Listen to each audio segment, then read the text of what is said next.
ಪ್ರೀತಿಯ ವಿದ್ಯಾರ್ಥಿಗಳೇ, ಇಂದು ನಾವು ಪ್ರಥಮ PUC ರಸಾಯನಶಾಸ್ತ್ರದ ಮೊದಲನೇ ಪಾಠವಾದ some basic concepts of chemistry ಬಗ್ಗೆ ಅಧ್ಯಯನ ಮಾಡೋಣ.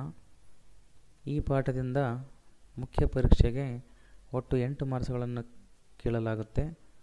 ಕ್ವಶನ್ ಪೇಪರ್ನಲ್ಲಿ ಮೊದಲನೇ ಪ್ರಶ್ನೆ ಈ ಪಾಠದಿಂದ ಇದ್ದು ಅದು 1 ಮಾರ್ಕ್ಸ್ ಇರುತ್ತೆ. ಕ್ವಶನ್ ನಂಬರ್ 11 2 ಮಾರ್ಕ್ಸಿಗೆ ಕೇಳ್ತಾರೆ. ಕ್ವಶನ್ ನಂಬರ್ 27 5 ಮಾರ್ಕ್ಸಿಗೆ ಕೇಳುತ್ತಾರೆ. ವಿಜ್ಞಾನ ವಿಷಯವು ಪ್ರಮುಖವಾಗಿ 4 ಶಾಖೆಗಳನ್ನು ಒಳಗೊಂಡಿದೆ. ಫಿಸಿಕ್ಸು ಅಂದರೆ ಭೌತಶಾಸ್ತ್ರ, ಕೆಮಿಸ್ಟ್ರಿ ಅಂದರೆ ರಸಾಯನಶಾಸ್ತ್ರ, ಮ್ಯಾಥಮೆಟಿಕ್ಸ್ ಅಂದರೆ ಗಣಿತ, ಬಯಾಲಜಿ ಅಂದರೆ ಜೀವಶಾಸ್ತ್ರ.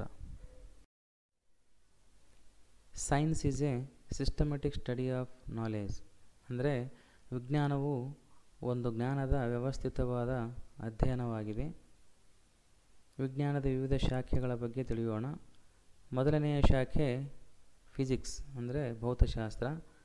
Physics is a branch of science which deals with the nature and properties of matter and energy ಅಂದರೆ ಭೌತಶಾಸ್ತ್ರವು ದ್ರವ್ಯ ಮತ್ತು ಶಕ್ತಿಯ ಸ್ವಭಾವ ಮತ್ತು ಗುಣಲಕ್ಷಣಗಳ ಬಗ್ಗೆ ಅಧ್ಯಯನ ಮಾಡುತ್ತೆ. Second branch of science is chemistry. Chemistry is a branch of science which deals with the composition, structure, properties and interaction of matter with the surrounding ಅಂದರೆ ರಸಾಯನಶಾಸ್ತ್ರವು ಒಂದು ವಸ್ತುವಿನ ಸಂಯೋಜನೆ, ರಚನೆ, ಗುಣಲಕ್ಷಣಗಳು ಮತ್ತು ವಾತಾವರಣದ ಜೊತೆಗಿನ ಅಂತರ್ಕ್ರಿಯೆಯನ್ನು ಅಧ್ಯಯನ ಮಾಡುತ್ತೆ. ಮೂರನೆಯ ಶಾಖೆ mathematics. Mathematics is a branch of science which deals with the quantity, that is numbers, structure, that is algebra, space, that is geometry and change ಅಂದರೆ ಗಣಿತಶಾಸ್ತ್ರವು ಅಂಕಿಗಳ ಬಗ್ಗೆ, ಬೀಜಗಣಿತದ ಬಗ್ಗೆ, ರೇಖಾಗಣಿತದ ಬಗ್ಗೆ ಮತ್ತು ಬದಲಾವಣೆಯ ಬಗ್ಗೆ ಅಧ್ಯಯನವನ್ನು ಮಾಡುತ್ತೆ. Fourth branch of science is biology. Biology is a branch of science which deals with the life and living organisms.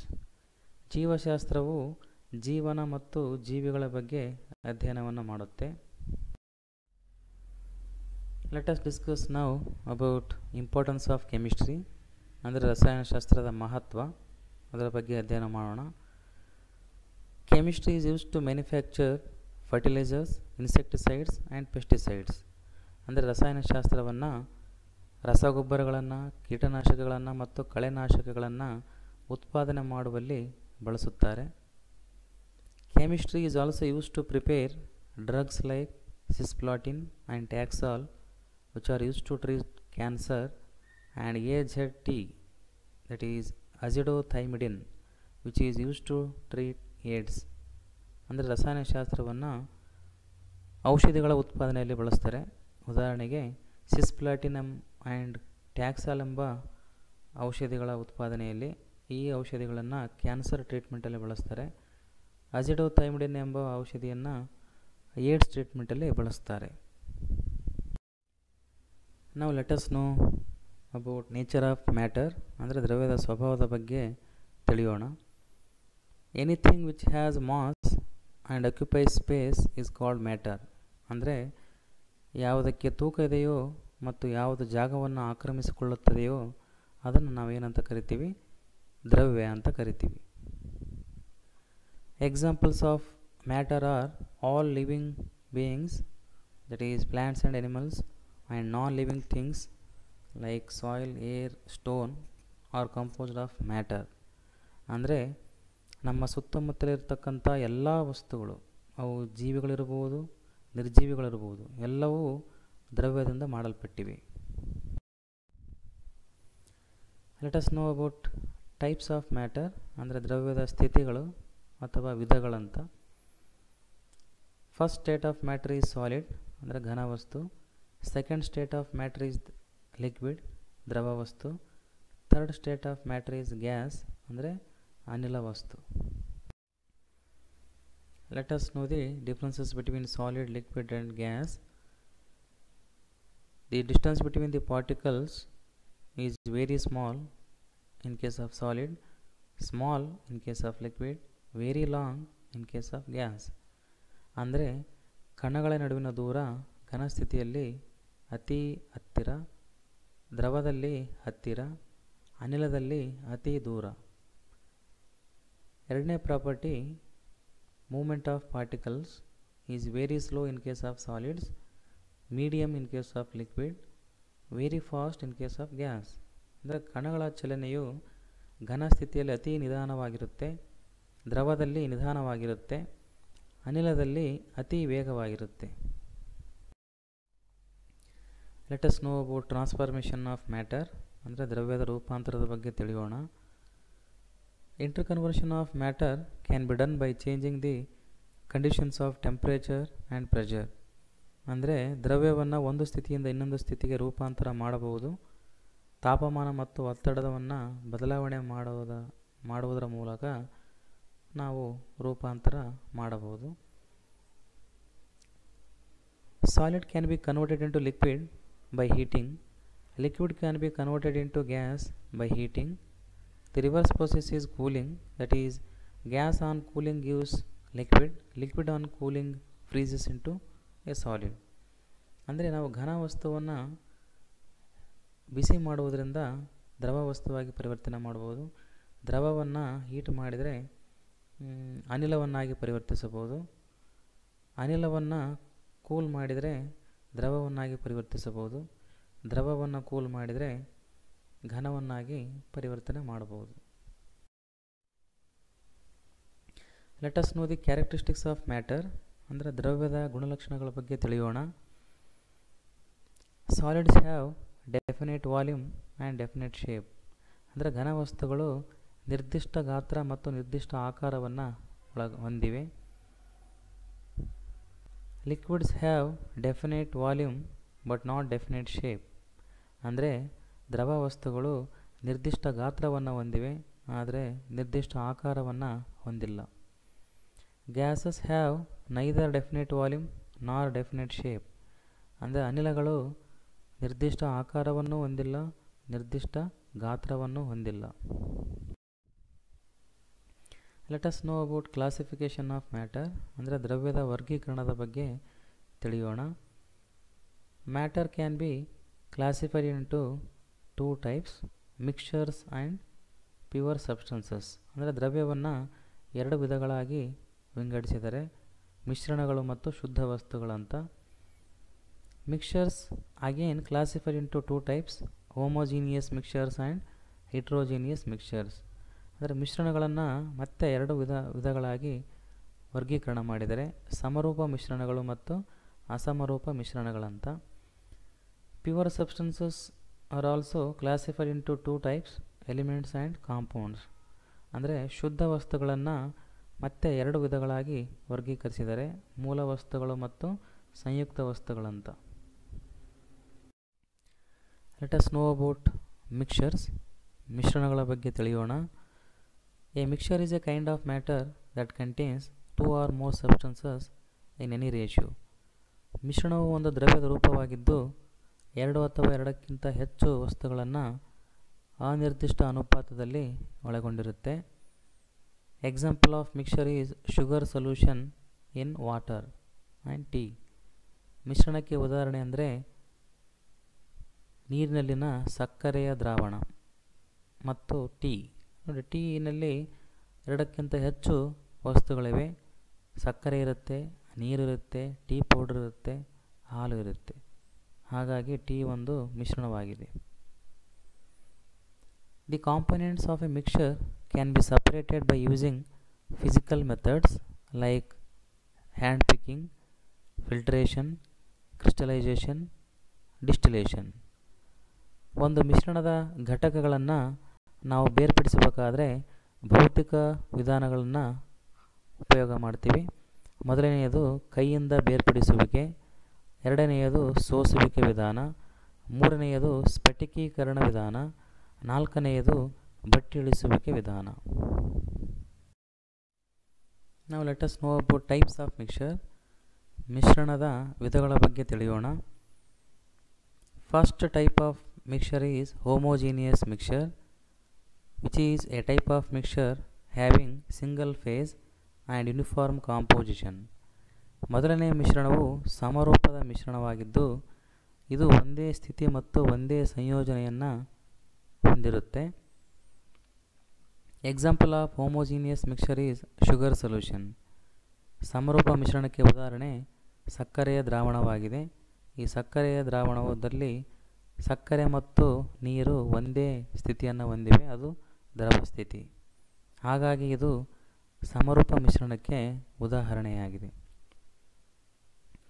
Second type of mixture is heterogeneous mixture.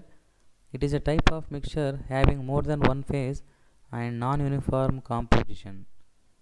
ಎರಡನೆಯ ಮಿಶ್ರಣವು ಅಸಮರೂಪ ಮಿಶ್ರಣವಾಗಿದ್ದು ಇದು ಒಂದಕ್ಕಿಂತ ಹೆಚ್ಚು ಸ್ಥಿತಿಗಳನ್ನು ಮತ್ತು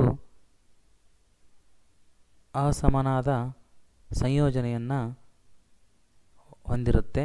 ಉದಾಹರಣೆ ಸಾಲ್ಟ್ ಆ್ಯಂಡ್ ಶುಗರ್, ಅಂದರೆ ಸಕ್ಕರೆ ಮತ್ತು ಉಪ್ಪುಗಳ ಮಿಶ್ರಣವು ಅಸಮರೂಪ ಮಿಶ್ರಣಕ್ಕೆ ಉದಾಹರಣೆಯಾಗಿದೆ. ಇಲ್ಲಿ ಎರಡು ಘನ ಸ್ಥಿತಿಯನ್ನು ಹೊಂದಿವೆ. Let us know about pure substance.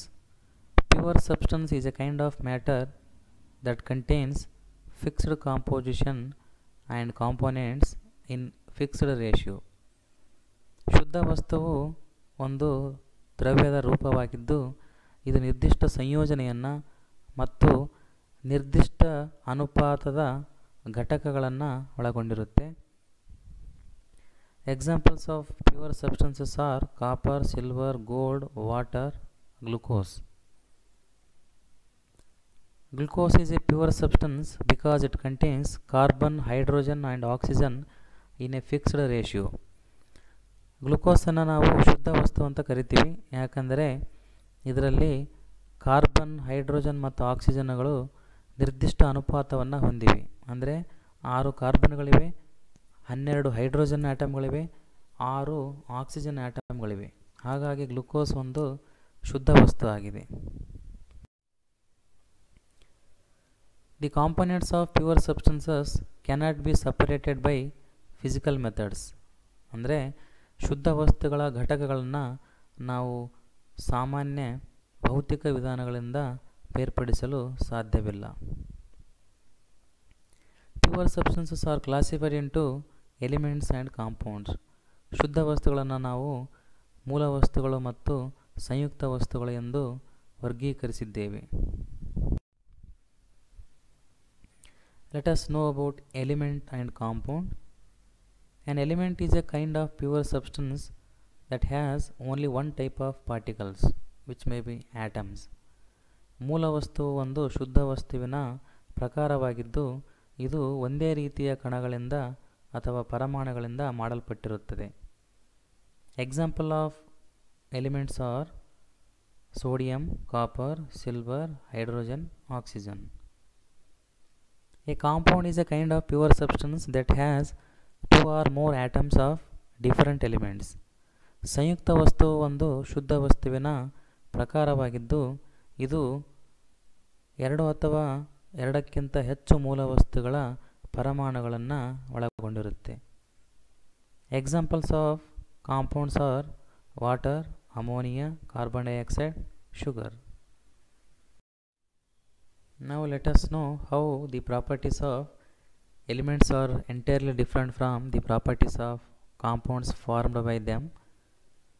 The elements like hydrogen and oxygen are the gases, but the compound formed by their combination, that is water, is a liquid.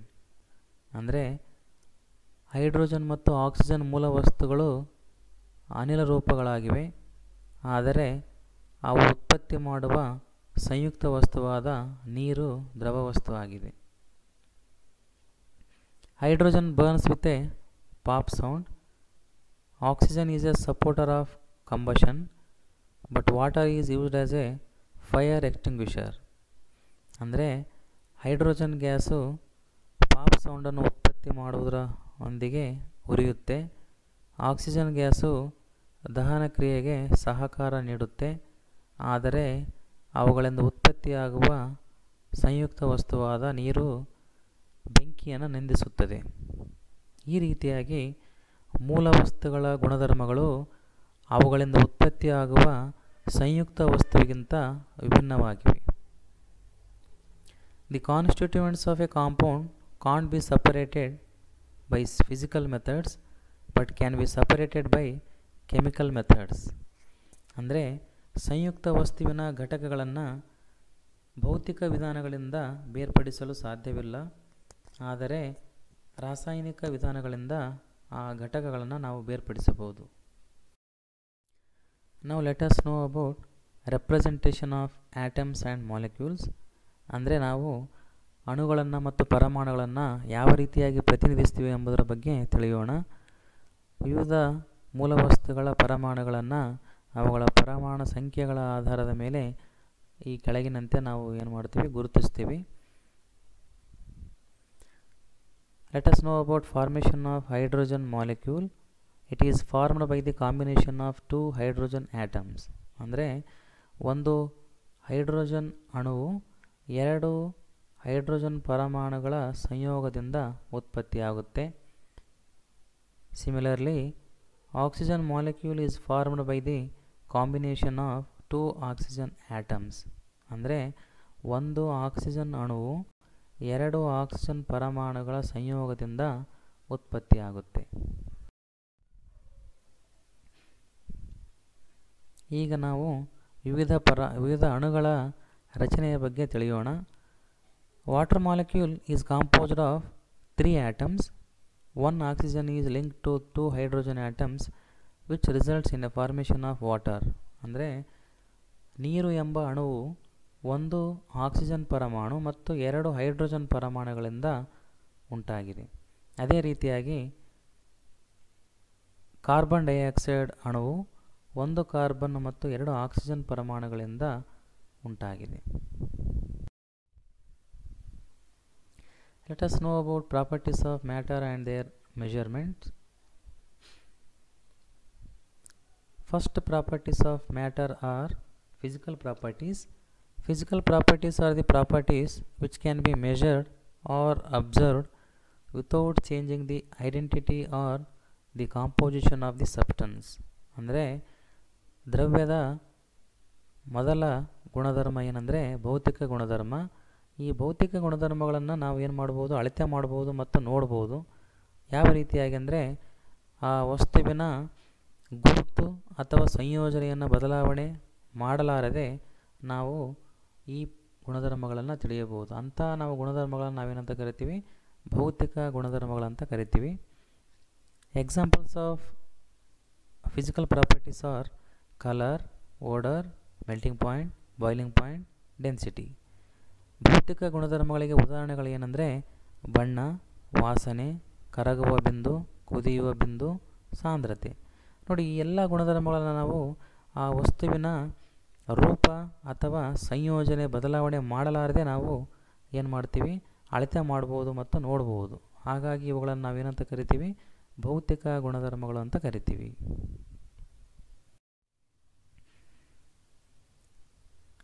ಎರಡನೆಯ ಗುಣಧರ್ಮ chemical properties. The chemical properties are the properties which can be measured or observed by changing the identity or composition of the substance. ಅಂದರೆ ರಾಸಾಯನಿಕ ಗುಣಧರ್ಮಗಳ ಏನಂದರೆ ಇವು ದ್ರವ್ಯದ ಗುಣಧರ್ಮಗಳಾಗಿದ್ದು ಇವುಗಳನ್ನು ನಾವು ನೋಡಬಹುದು ಮತ್ತು ಅಳತೆ ಮಾಡಬಹುದು. ಯಾವ ರೀತಿ ಅಂದರೆ ಆ ವಸ್ತುವಿನ ಗುರುತು ಮತ್ತು ಸಂಯೋಜನೆಯನ್ನು ಬದಲಾವಣೆ ಮಾಡುವುದರ ಮೂಲಕ ನಾವೇನು ಮಾಡ್ತೀವಿ, ಈ ಗುಣಧರ್ಮಗಳನ್ನು ನಾವು ಅಳತೆ ಮಾಡ್ತೀವಿ ಅಥವಾ ನೋಡ್ತೀವಿ. ಹಾಗಾಗಿ ಇವುಗಳನ್ನು ನಾವೇನಂತ ಕರಿತೀವಿ, ರಾಸಾಯನಿಕ ಗುಣಧರ್ಮಗಳಂತ ಕರಿತೀವಿ. Examples of chemical properties are acidity, basicity and combustibility. ನೋಡಿ, ರಾಸಾಯನಿಕ ಗುಣಧರ್ಮಗಳಿಗೆ ಉದಾಹರಣೆಗಳೇನೆಂದರೆ ಅಸಿಡಿಟಿ ಅಂದರೆ ಆಮ್ಲೀಯತೆ, ಪ್ರತ್ಯಾಮ್ಲೀಯತೆ ಮತ್ತು ದಹನಶೀಲತೆ. ನೋಡಿ, ಆಮ್ಲೀಯತೆ ನಾವು ಅಳತೆ ಮಾಡ್ಬೇಕಂದ್ರೆ ಅದನ್ನು ನಾಲಿಗೆ ಹಚ್ಕೋಬೋದು ಅಥವಾ ಏನೋ ಒಂದು ಟೆಸ್ಟ್ ಮಾಡ್ಬೋದು. ಅದರ ಮುಖಾಂತರ ನಾವು ಆಮ್ಲತೆ ಎಷ್ಟು ಇದೆ ಅಂತ ನಾವು ತಿಳಿತೀವಿ. ಹಾಗಾಗಿ ಆವಾಗ ಏನಾಗುತ್ತೆ, ಆ ವಸ್ತುವಿನ ರೂಪ ಅಥವಾ ಸಂಯೋಜನೆ ಬದಲಾಗುತ್ತೆ. ಅದೇ ರೀತಿಯಾಗಿ ಪ್ರತ್ಯಾಮ್ಲೀಯತೆ, ಅದೇ ರೀತಿಯಾಗಿ ದಹನಶೀಲತೆ ಅಂದರೆ ಒಂದು ವಸ್ತುವನ್ನು ನಾವು ದಹನ ಕ್ರಿಯೆಗೆ ಒಳಪಡಿಸಿದಾಗ ಏನಾಗುತ್ತೆ, ಅದರ ಸಂಯೋಜನೆ ಬದಲಾವಣೆ ಹೊಂದುತ್ತೆ, ಅದರ ಜೊತೆಗೆ ರೂಪನೂ ಬದಲಾವಣೆ ಹೊಂದುತ್ತೆ. ಹಾಗಾಗಿ ಈ ಮೂರು ಗುಣಧರ್ಮಗಳನ್ನು ನಾವೇನಂತ ಕರಿತೀವಿ, ರಾಸಾಯನಿಕ ಗುಣಧರ್ಮಗಳಂತ ಕರಿತೀವಿ. Now let us know about International System of Units, that is SI units. ಅಂತಾರಾಷ್ಟ್ರೀಯ ಏಕಮಾನಗಳ ಬಗ್ಗೆ ತಿಳಿಯೋಣ. First physical quantity is length denoted by capital L. ಮೊದಲನೆಯದು ಉದ್ದ, ಇದನ್ನು ನಾವು ಎಲ್ ಇಂದ ಗುರುತಿಸ್ತೀವಿ. ಇದನ್ನು ಅಳೆಯೋದು ಮೀಟ್ರಲ್ಲಿ, symbol small M. Second physical quantity ಅಂದರೆ ಎರಡನೇ ಭೌತಿಕ ಪರಿಮಾಣ ಮಾಸ್ ಅಂದರೆ ತೂಕ, ಇದನ್ನು ಕ್ಯಾಪಿಟಲ್ ಎಮ್ ಇಂದ ಗುರುತಿಸ್ತೀವಿ. ಇದನ್ನು ಕಿಲೋಗ್ರಾಮ್ನಲ್ಲಿ ಅಳಿತೀವಿ, ಕಿಲೋಗ್ರಾಮಿಗೆ symbol K G. Third physical quantity is time ಅಂದರೆ ವೇಳೆ, symbol is capital T. S I unit is second, ಇದನ್ನು ಸ್ಮಾಲ್ ಎಸ್ ಇಂದ ಗುರುತಿಸ್ತೀವಿ ನಾವು. Fourth physical quantity is electric current ಅಂದರೆ ವಿದ್ಯುತ್ ಶಕ್ತಿ, ಇದನ್ನು ನಾವು ಕ್ಯಾಪಿಟಲ್ ಐ ಇಂದ ಗುರುತಿಸ್ತೀವಿ. ಇದನ್ನು ನಾವು ಆ್ಯಂಪಿಯರ್ನಲ್ಲಿ ಅಳಿತೀವಿ. Symbol for ampere is capital A. Fifth physical quantity is temperature ಅಂದರೆ ತಾಪಮಾನ, ಇದಕ್ಕೆ ಸಿಂಬಲು ಕ್ಯಾಪಿಟಲ್ ಟಿ. ಇದನ್ನು ಕೆಲ್ವಿನಲ್ಲಿ ಅಳಿತೀವಿ, ಕೆಲ್ವಿನಿಗೆ symbol capital K. Sixth physical quantity ಅಂದರೆ ಭೌತಿಕ ಪರಿಮಾಣ ಅಮೌಂಟ್ ಆಫ್ ಸಬ್ಸ್ಟನ್ಸ್ ಅಂದರೆ ವಸ್ತುವಿನ ಪ್ರಮಾಣ, ಇದನ್ನು ನಾವು ಕ್ಯಾಪಿಟಲ್ ಎನ್ನಿಂದ ಗುರುತಿಸ್ತೀವಿ. ಇದನ್ನು ಮೋಲ್ನಲ್ಲಿ ಅಳಿತೀವಿ, ಮೋಲಿಗೆ symbol M O L. Seventh physical quantity ಏಳನೇ ಭೌತಿಕ ಪರಿಮಾಣ ಲುಮಿನಸ್ ಇಂಟೆನ್ಸಿಟಿ ಅಂದರೆ ಬೆಳಕಿನ ತೀವ್ರತೆ ಅಥವಾ ಪ್ರಕಾಶತೆ, ಇದನ್ನು ನಾವು ಯಾವುದರಿಂದ ಗುರುತಿಸ್ತೀವಿ? Capital I subscript V. ಇದನ್ನು ನಾವು ಕ್ಯಾಂಡೆಲಾದಲ್ಲಿ ಅಳಿತೀವಿ, ಕ್ಯಾಂಡೆಲಾಗೆ symbol small C small D ಅಂದರೆ C D. Let us know about multiples and their prefix and their symbol. ನೋಡಿ 10 to the power minus 15 ನಾವು ಫೆಮ್ಟೋ ಅಂತ ಕರಿತೀವಿ, ಇದನ್ನು ಕ್ಯಾಪಿಟಲ್ ಎಫ್ ಇಂದ ನಾವು ಗುರುತಿಸ್ತೀವಿ. 10 to the power minus 12 pico ಅಂತ ಕರಿತೀವಿ, ಸ್ಮಾಲ್ ಪಿ ಇಂದ ಗುರುತಿಸ್ತೀವಿ. 10 to the power minus 9 nano ಅಂತ ಕರಿತೀವಿ, ಕ್ಯಾಪಿಟಲ್ ಎನ್ ಇಂದ ಗುರುತಿಸ್ತೀವಿ. 10 to the power minus 6 micro ಅಂತ ಕರಿತೀವಿ, ಇದನ್ನು ಮ್ಯೂ ಇಂದ ಗುರುತಿಸ್ತೀವಿ. 10 to the power minus 3 milli ಅಂತ ಕರಿತೀವಿ, ಇದನ್ನು ಸ್ಮಾಲ್ ಎಮ್ ಇಂದ ಗುರುತಿಸ್ತೀವಿ. 10 to the power minus 2 centi ಅಂತ ಕರಿತೀವಿ, ಇದನ್ನು ಸ್ಮಾಲ್ ಸಿ ಇಂದ ಗುರುತಿಸ್ತೀವಿ. 10 to the power minus 1 deci ಅಂತ ಕರಿತೀವಿ, ಇದನ್ನು ಕ್ಯಾಪಿಟಲ್ ಡಿ ಇಂದ ಗುರುತಿಸ್ತೀವಿ.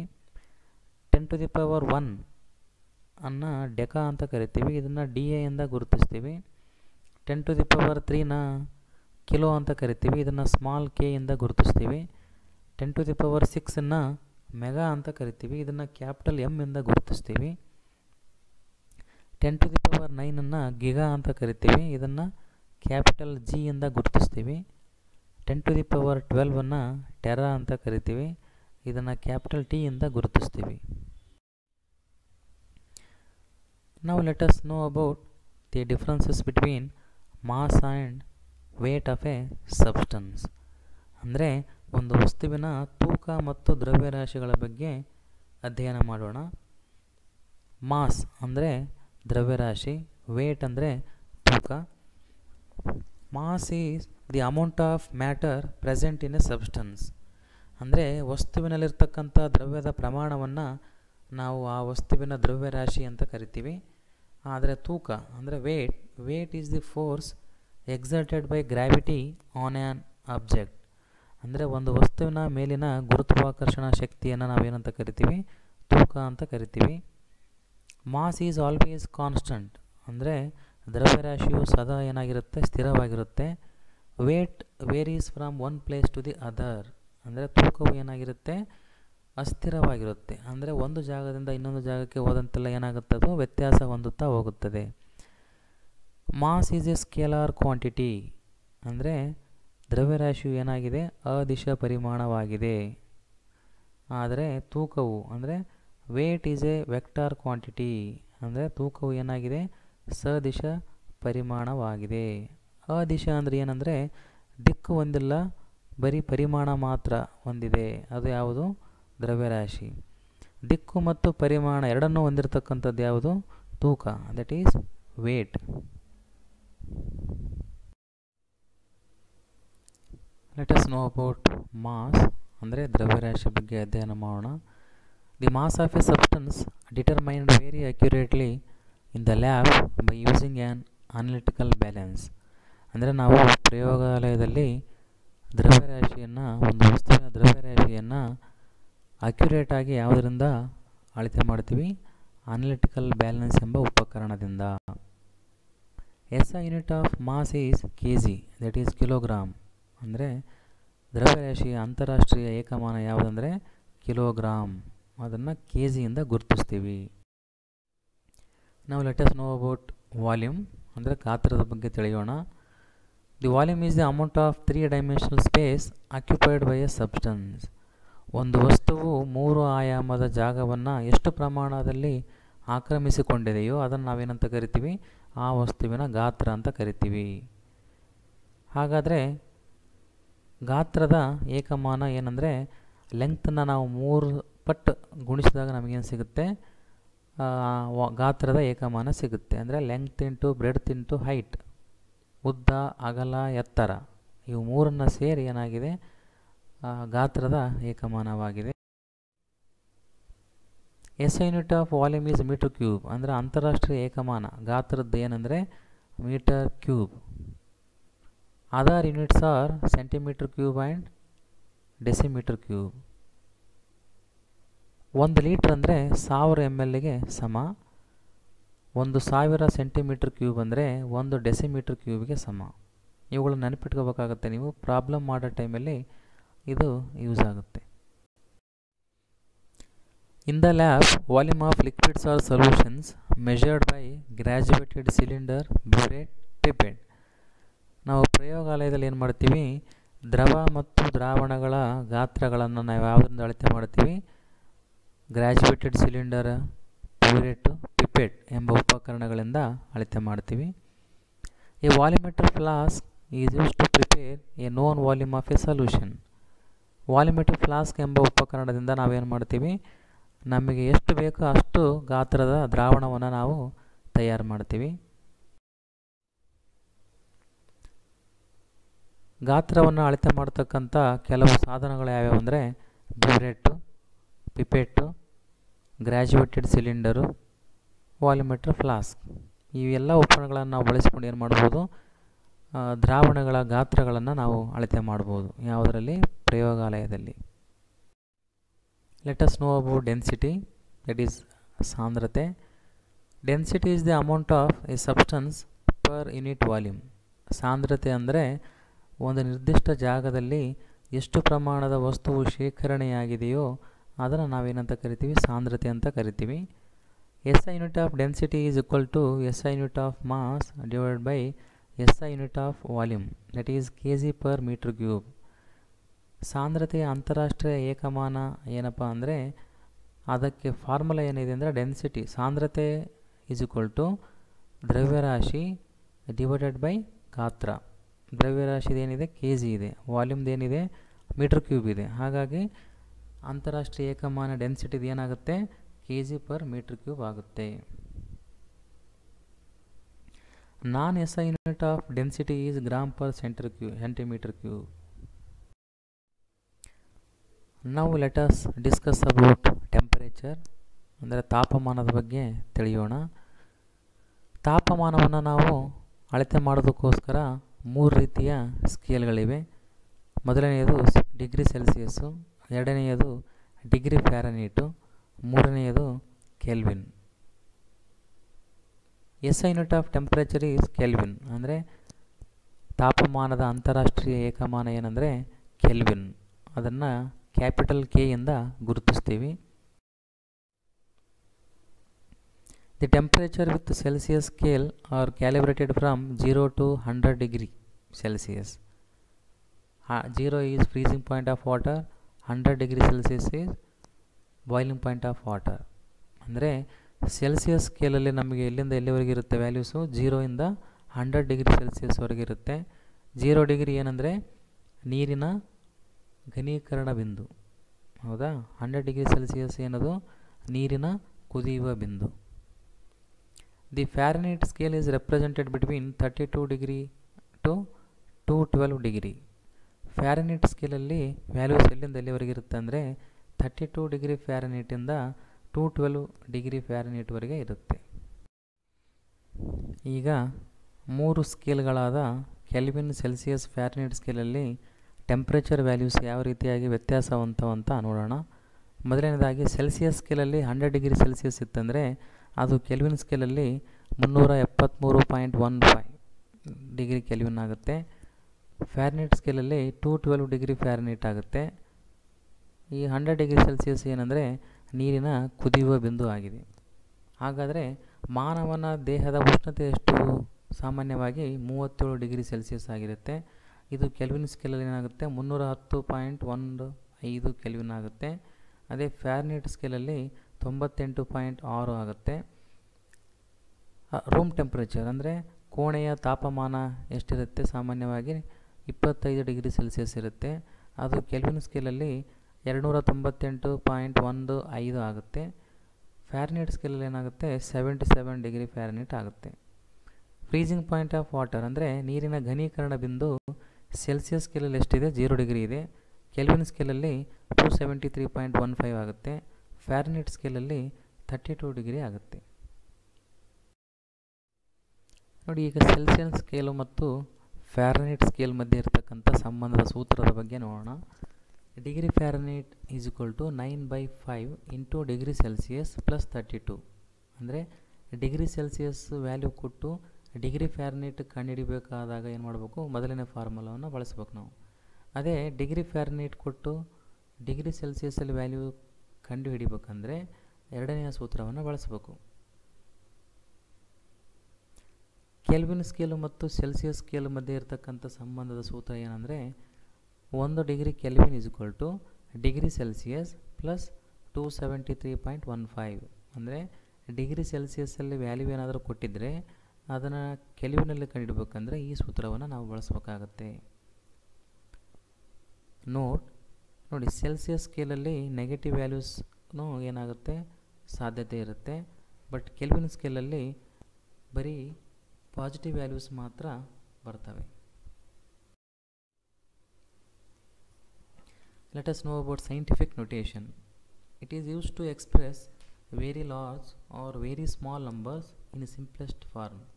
ಅಂದರೆ ಸೈಂಟಿಫಿಕ್ ನೊಟೇಷನ್ ಏನಾಗಿದೆ? ಅದು ವೈಜ್ಞಾನಿಕ ಸಂಕೇತ ಆಗಿದೆ.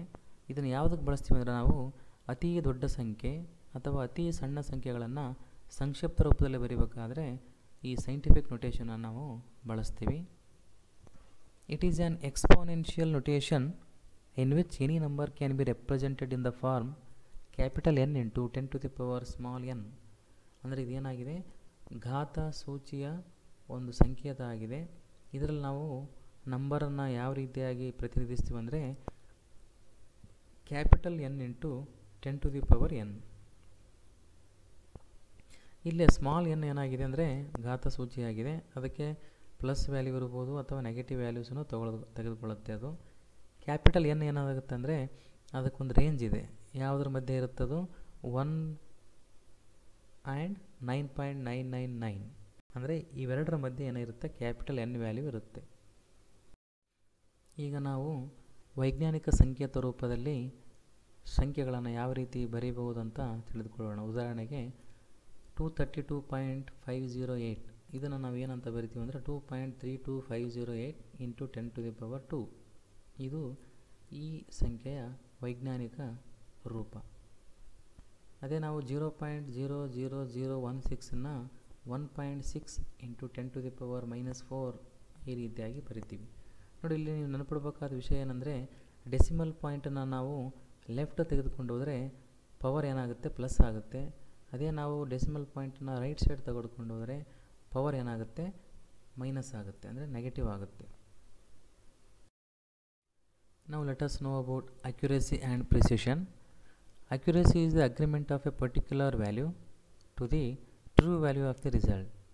Accuracy ಅಂದರೆ ಒಂದು ನಿರ್ದಿಷ್ಟ ವ್ಯಾಲ್ಯೂ ಏನಾಗಿರಬೇಕು? ನಿಜವಾದ ರಿಸಲ್ಟ್ ಇರುತ್ತಲ್ವ ಅದಕ್ಕೆ ಏನಾಗಿರಬೇಕು? ಒಪ್ಪಿಗೆ ಆಗಿರಬೇಕು. ಅಂದರೆ ಎಷ್ಟರ ಮಟ್ಟಿಗೆ ಅದು ನಿಖರವಾಗಿದೆ ಎಂಬುದನ್ನು ಅಕ್ಯುರಸಿ ಹೇಳುತ್ತೆ. ಅದೇ precision refers to the closeness of various measurements for the same quantity. Precision ಏನು ಹೇಳುತ್ತಂದರೆ ವಿವಿಧ ರೀತಿಯ ನೀವೇನಾದರೂ ಅಳತೆಗಳನ್ನು ಮಾಡಿದರೆ ಬಂದಿರತಕ್ಕಂಥ ರಿಸಲ್ಟು ಏನಾಗಿರಬೇಕು, ಸಾಮ್ಯತೆಯನ್ನು ಹೊಂದಿರಬೇಕು.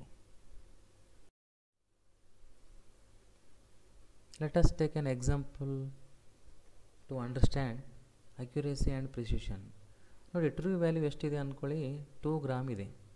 ಒಬ್ಬ ಎ ಎಂಬ ವಿದ್ಯಾರ್ಥಿ ಏನು ಮಾಡ್ತಾನೆ, 2 ಅಳತೆಗಳನ್ನು ಮಾಡ್ತಾನೆ.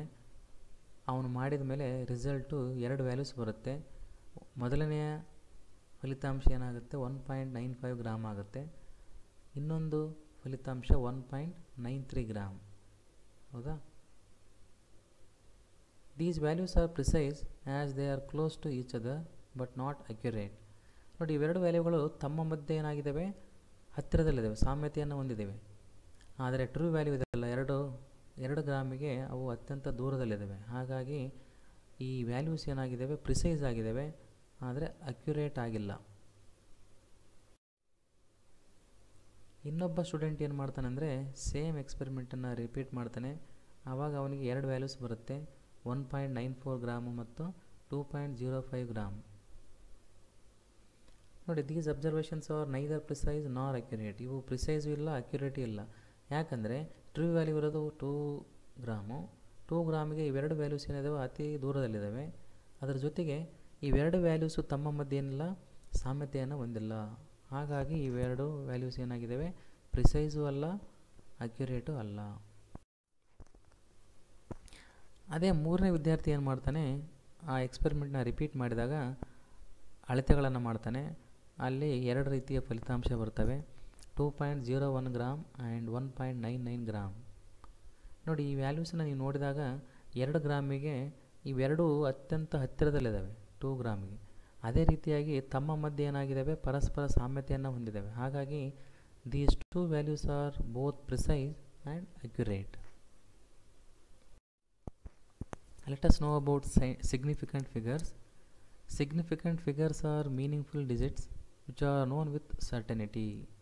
ನೋಡಿ, ಸಿಗ್ನಿಫಿಕೆಂಟ್ ಫಿಗರ್ಸ್ ಅಂದರೆ ಮಹತ್ವಪೂರ್ಣ ಸಂಖ್ಯೆಗಳಂತ ಕರಿತೀವಿ. ಇವೇನಾಗಿದ್ದಾವೆ, ಅರ್ಥಪೂರ್ಣ ಅಂಕೆಗಳಾಗಿದ್ದಾವೆ. ಅವಕ್ಕೆ ನಿಶ್ಚಿತತೆ ಇದೆ. ಅಂಥವುಗಳನ್ನು ನಾವೇನಂತ ಕರಿತೀವಿ, ಸಿಗ್ನಿಫಿಕೆಂಟ್ ಫಿಗರ್ಸ್ ಅಂತ ಕರಿತೀವಿ. The uncertainty is indicated by writing the certain digits and last uncertain digit. ನೋಡಿ, ಒಂದು ಸಂಖ್ಯೆಯಲ್ಲಿ ನಾವು ಅನಿಶ್ಚಿತತೆಯನ್ನು ಫಸ್ಟಿಗೆ ನಿಶ್ಚಿತ ಸಂಖ್ಯೆಗಳನ್ನು ಬರಿತೀವಿ, ಕೊನೆಯದಾಗಿ ಅನಿಶ್ಚಿತ ಸಂಖ್ಯೆಗಳನ್ನು ಬರಿತೀವಿ. ಉದಾಹರಣೆ 11.2 ml. ಇಲ್ಲೇ 11 ಎಂಬುದು ಏನಾಗಿದೆ, ನಿಶ್ಚಿತ ಆಗಿದೆ. 2 ಎಂಬುದು ಅನಿಶ್ಚಿತ ಆಗಿದೆ. Now let us discuss about rules for determining the number of significant figures. ಈಗ ನಾವು ಸಿಗ್ನಿಫಿಕೆಂಟ್ ಫಿಗರ್ಸು ಎಷ್ಟಿದೆ ಅಂತ ಕ್ಯಾಲ್ಕುಲೇಟ್ ಮಾಡಬೇಕಾದ್ರೆ ಕೆಲವೊಂದು ನಿಯಮಗಳಿದ್ದಾವೆ, ಅವುಗಳ ಬಗ್ಗೆ ಅಧ್ಯಯನ ಮಾಡೋಣ. ಮೊದಲನೇ ನಿಯಮ, ಆಲ್ ನಾನ್-ಝೀರೋ ಡಿಜಿಟ್ಸ್ ಆರ್ ಸಿಗ್ನಿಫಿಕೆಂಟ್. ಅಂದರೆ ಎಲ್ಲ ಶೂನ್ಯವಲ್ಲದ ಸಂಖ್ಯೆಗಳು ಮಹತ್ವಪೂರ್ಣ. ಅಂದರೆ ಶೂನ್ಯವಲ್ಲದ ಸಂಖ್ಯೆಗಳಂದರೆ 0 ಬಿಟ್ಟು ಉಳಿದವೆಲ್ಲ ಸಂಖ್ಯೆಗಳೇನವು, ಮಹತ್ವಪೂರ್ಣ. ಫಾರ್ ಎಕ್ಸಾಂಪಲ್ ನೋಡಿ, 285 ಸೆಂಟಿಮೀಟ್ರ್ ಇದೆ. ಇದರಲ್ಲಿ 2, 8, 5 ಆಲ್ ಆರ್ ನಾನ್-ಝೀರೋ ನಂಬರ್ಸ್, ಅಂದರೆ ಶೂನ್ಯವಲ್ಲದ ಸಂಖ್ಯೆಗಳು. ಹಾಗಾಗಿ ಇಲ್ಲಿ ಎಷ್ಟಿದ್ದಾವೆ, 3 ಸಿಗ್ನಿಫಿಕೆಂಟ್ ಫಿಗರ್ಸ್ ಇದ್ದಾವೆ. ಅದೇ ರೀತಿಯಾಗಿ 0.25 ml, ಇಲ್ಲೇ 2 ಸಿಗ್ನಿಫಿಕೆಂಟ್ ಫಿಗರ್ಸ್ ಇದ್ದಾವೆ. ಯಾಕಂದರೆ 0 ಬಿಟ್ಟರೆ ಶೂನ್ಯವಲ್ಲದ ಸಂಖ್ಯೆಗಳು 2 ಇದ್ದಾವೆ, ಯಾವ್ಯಾವು, 2 and 5. ಹಾಗಾಗಿ ಈ ಸಂಖ್ಯೆಯಲ್ಲಿರ್ತಕ್ಕಂಥ ಸಿಗ್ನಿಫಿಕೆಂಟ್ ಫಿಗರ್ಸ್ ಎಷ್ಟು, 2. Second rule is zeros preceding to first non-zero digit are not significant. ಅಂದರೆ ಮೊದಲನೆಯ ಶೂನ್ಯವಲ್ಲದ ಸಂಖ್ಯೆಗಿಂತ ಮುಂಚೆ ಬರ್ತಕ್ಕಂಥ ಜೀರೋಗಳು ಸಿಗ್ನಿಫಿಕೆಂಟ್ ಅಲ್ಲ. ಅಂದರೆ 0.03 ಹ್ಯಾಸ್ ಓನ್ಲಿ 1 ಸಿಗ್ನಿಫಿಕೆಂಟ್ ಫಿಗರ್. ಅಂದರೆ ಇಲ್ಲೇ 0 2 ಇದ್ದಾವೆ, ಯಾವುದಕ್ಕಿಂತ ನಾನ್-ಝೀರೋ ಡಿಜಿಟ್ ಯಾವುದಿಲ್ಲೇ 3. ಅದಕ್ಕಿಂತ ಮುಂಚೆ ಬಂದಿರತಕ್ಕಂಥ ಶೂನ್ಯಗಳು 2 ಇದ್ದಾವೆ, ಅವೆರಡು ಸಿಗ್ನಿಫಿಕೆಂಟ್ ಅಲ್ಲ. ಯಾಕಂದರೆ ಅವು ನಾನ್-ಝೀರೋ ಡಿಜಿಟ್ಗಿಂತ ಮುಂಚೆ ಬಂದಿದ್ದಾವೆ. ಹಾಗಾಗಿ ಇಲ್ಲಿರ್ತಕ್ಕಂಥ ಸಿಗ್ನಿಫಿಕೆಂಟ್ ಫಿಗರ್ಸ್ ಎಷ್ಟು, ಒಂದೇ ಒಂದು, ಅದು 3. ಅದೇ ರೀತಿಯಾಗಿ 0.0052 ಇಲ್ಲಿರ್ತಕ್ಕಂಥ ಸಿಗ್ನಿಫಿಕೆಂಟ್ ಫಿಗರ್ಸ್ ಎಷ್ಟು, 2. ಅಂದರೆ 5 and 2. ಬಟ್ ಶೂನ್ಯ ಬಂದಿದ್ದಾವೆ. ಅದಕ್ಕಿಂತ ಮುಂಚೆ 5ಕ್ಕಿಂತ ಮುಂಚೆ ಬಂದಿರತಕ್ಕಂಥ 3 ಶೂನ್ಯಗಳು ಸಿಗ್ನಿಫಿಕೆಂಟ್ ಅಲ್ಲ. ಅದು ಎರಡನೇ ನಿಯಮ ಹೇಳುತ್ತೆ. Third rule is zeros between 2 nonzero digits are significant. ಅಂದರೆ 2 ಶೂನ್ಯವಲ್ಲದ ಸಂಖ್ಯೆಗಳ ಮಧ್ಯೆ ಇರತಕ್ಕಂಥ ಸೊನ್ನೆಗಳು ಮಹತ್ವಪೂರ್ಣ ಅಂತ. ಉದಾಹರಣೆ 2.005 ಹ್ಯಾಸ್ 4 ಸಿಗ್ನಿಫಿಕೆಂಟ್ ಫಿಗರ್ಸ್. ನೋಡಿ ಇಲ್ಲಿ 2 ಮತ್ತು 5 ಎಂಬುದೇನು ನಾನ್-ಜೀರೋ ಡಿಜಿಟ್ಸ್, ಅಂದರೆ ಶೂನ್ಯವಲ್ಲದ ಸಂಖ್ಯೆಗಳು. ಇವೆರಡರ ಮಧ್ಯೆ ಬರ್ತಕ್ಕಂಥ 2 ಜೀರೋಸ್ ಇಂಪಾರ್ಟೆಂಟು. ಯಾಕಂದರೆ ಇವೆರಡು ಏನು ಬಂದಿದ್ದಾವೆ, ನಾನ್-ಜೀರೋ ಡಿಜಿಟ್ಸ್ ಮಧ್ಯೆ ಇದ್ದಾವೆ. ಹಾಗಾಗಿ ಈ ನಂಬರ್ಲಿರ್ತಕ್ಕಂಥ ಸಿಗ್ನಿಫಿಕೆಂಟ್ ಫಿಗರ್ಸ್ ಎಷ್ಟು? 4. ಇನ್ನೊಂದು ಉದಾಹರಣೆ 1.03 ಇಟ್ ಹ್ಯಾಸ್ 3 ಸಿಗ್ನಿಫಿಕೆಂಟ್ ಫಿಗರ್ಸ್. ನೋಡಿ ಇಲ್ಲಿ 3 ಸಿಗ್ನಿಫಿಕೆಂಟ್ ಫಿಗರ್ಸ್ ಇದ್ದಾವೆ. 0 is coming between 2 nonzero digits, that is 1 and 3. 1 ಮತ್ತು 3ರ ಮಧ್ಯೆ ಇರ್ತಕ್ಕಂಥ ಸೊನ್ನೆ ಏನಿದೆ ಮಹತ್ವಪೂರ್ಣ. ಹಾಗಾಗಿ ಈ ನಂಬರಿಗೆ ಎಷ್ಟಿದ್ದಾವೆ? ಸಿಗ್ನಿಫಿಕೆಂಟ್ ಫಿಗರ್ಸ್ 3 ಇದ್ದಾವೆ. ಅದೇ ರೀತಿಯಾಗಿ 9.0007 ಇಲ್ಲೇ 5 ಸಿಗ್ನಿಫಿಕೆಂಟ್ ಫಿಗರ್ಸ್ ಇದ್ದಾವೆ. 3 ಸೊನ್ನೆಗಳೇನು ಬರ್ತವೆ? ಶೂನ್ಯವಲ್ಲದ ಸಂಖ್ಯೆಗಳಾದ 9 ಮತ್ತು 7ರ ಮಧ್ಯೆ ಬರುವುದರಿಂದ 5 ಸಿಗ್ನಿಫಿಕೆಂಟ್ ಫಿಗರ್ಸ್ ಇದ್ದಾವೆ. ಇದು 3ನೇ ನಿಯಮ. Fourth rule is zeros at the end or right of a number are significant if they are on the right side of the decimal point. ಅಂದರೆ ಕೊನೆಗೆ ಬರ್ತಕ್ಕಂಥ ಅಥವಾ ಬಲಗಡೆ ಬರ್ತಕ್ಕಂಥ ಸೊನ್ನೆಗಳು ಮಹತ್ವಪೂರ್ಣ ಯಾವಾಗ? ಅವು ಡೆಸಿಮಲ್ ಪಾಯಿಂಟ್ಗಿಂತ ನಂತರ ಬಂದರೆ ಆ ಸೊನ್ನೆಗಳೆಲ್ಲ ಮಹತ್ವಪೂರ್ಣ. ಉದಾಹರಣೆ 0.200 ಗ್ರಾಮ್ ಹ್ಯಾಸ್ 3 ಸಿಗ್ನಿಫಿಕೆಂಟ್ ಫಿಗರ್ಸ್. ನೋಡಿ ಇಲ್ಲೇ ಡೆಸಿಮಲ್ ಪಾಯಿಂಟ್ ಆದ ನಂತರ 2 ಇದೆ, 2 ಆದ ನಂತರ 2 ಸೊನ್ನೆಗಳಿದ್ದಾವೆ. ಹಾಗಾಗಿ ಆ 2 ಸೊನ್ನೆಗಳೇನಾಗುತ್ತವೆ? ಮಹತ್ವಪೂರ್ಣ ಆಗಿದ್ದಾವೆ. ಹಾಗಾಗಿ ಇಲ್ಲಿರ್ತಕ್ಕಂಥ ಸಿಗ್ನಿಫಿಕೆಂಟ್ ಫಿಗರ್ಸ್ ಎಷ್ಟು? 3. ಅಂದರೆ 2ಕ್ಕಿಂತ ಮುಂಚೆ ಇರ್ತಕ್ಕಂಥ ಸೊನ್ನೆಯನ್ನು ಬಿಟ್ಟರೆ ಉಳಿದಕ್ಕಂಥವು ಎಷ್ಟು? 2 ನಂತರ 2 ಸೊನ್ನೆಗಳಿದ್ದಾವೆ. ಅಂದರೆ 2, 0, 0 ಇವು 3 ಏನಿದೆ significant figures. But the terminal zeros are not significant if there is no decimal point. ನೋಡಿ ಕೊನೆಗಿರ್ತಕ್ಕಂಥ ಜೀರೋಗಳು ಸಿಗ್ನಿಫಿಕೆಂಟ್ ಅಲ್ಲ ಯಾವಾಗ? ಡೆಸಿಮಲ್ ಪಾಯಿಂಟ್ ಇರಲಿಲ್ಲ ಅಂದರೆ.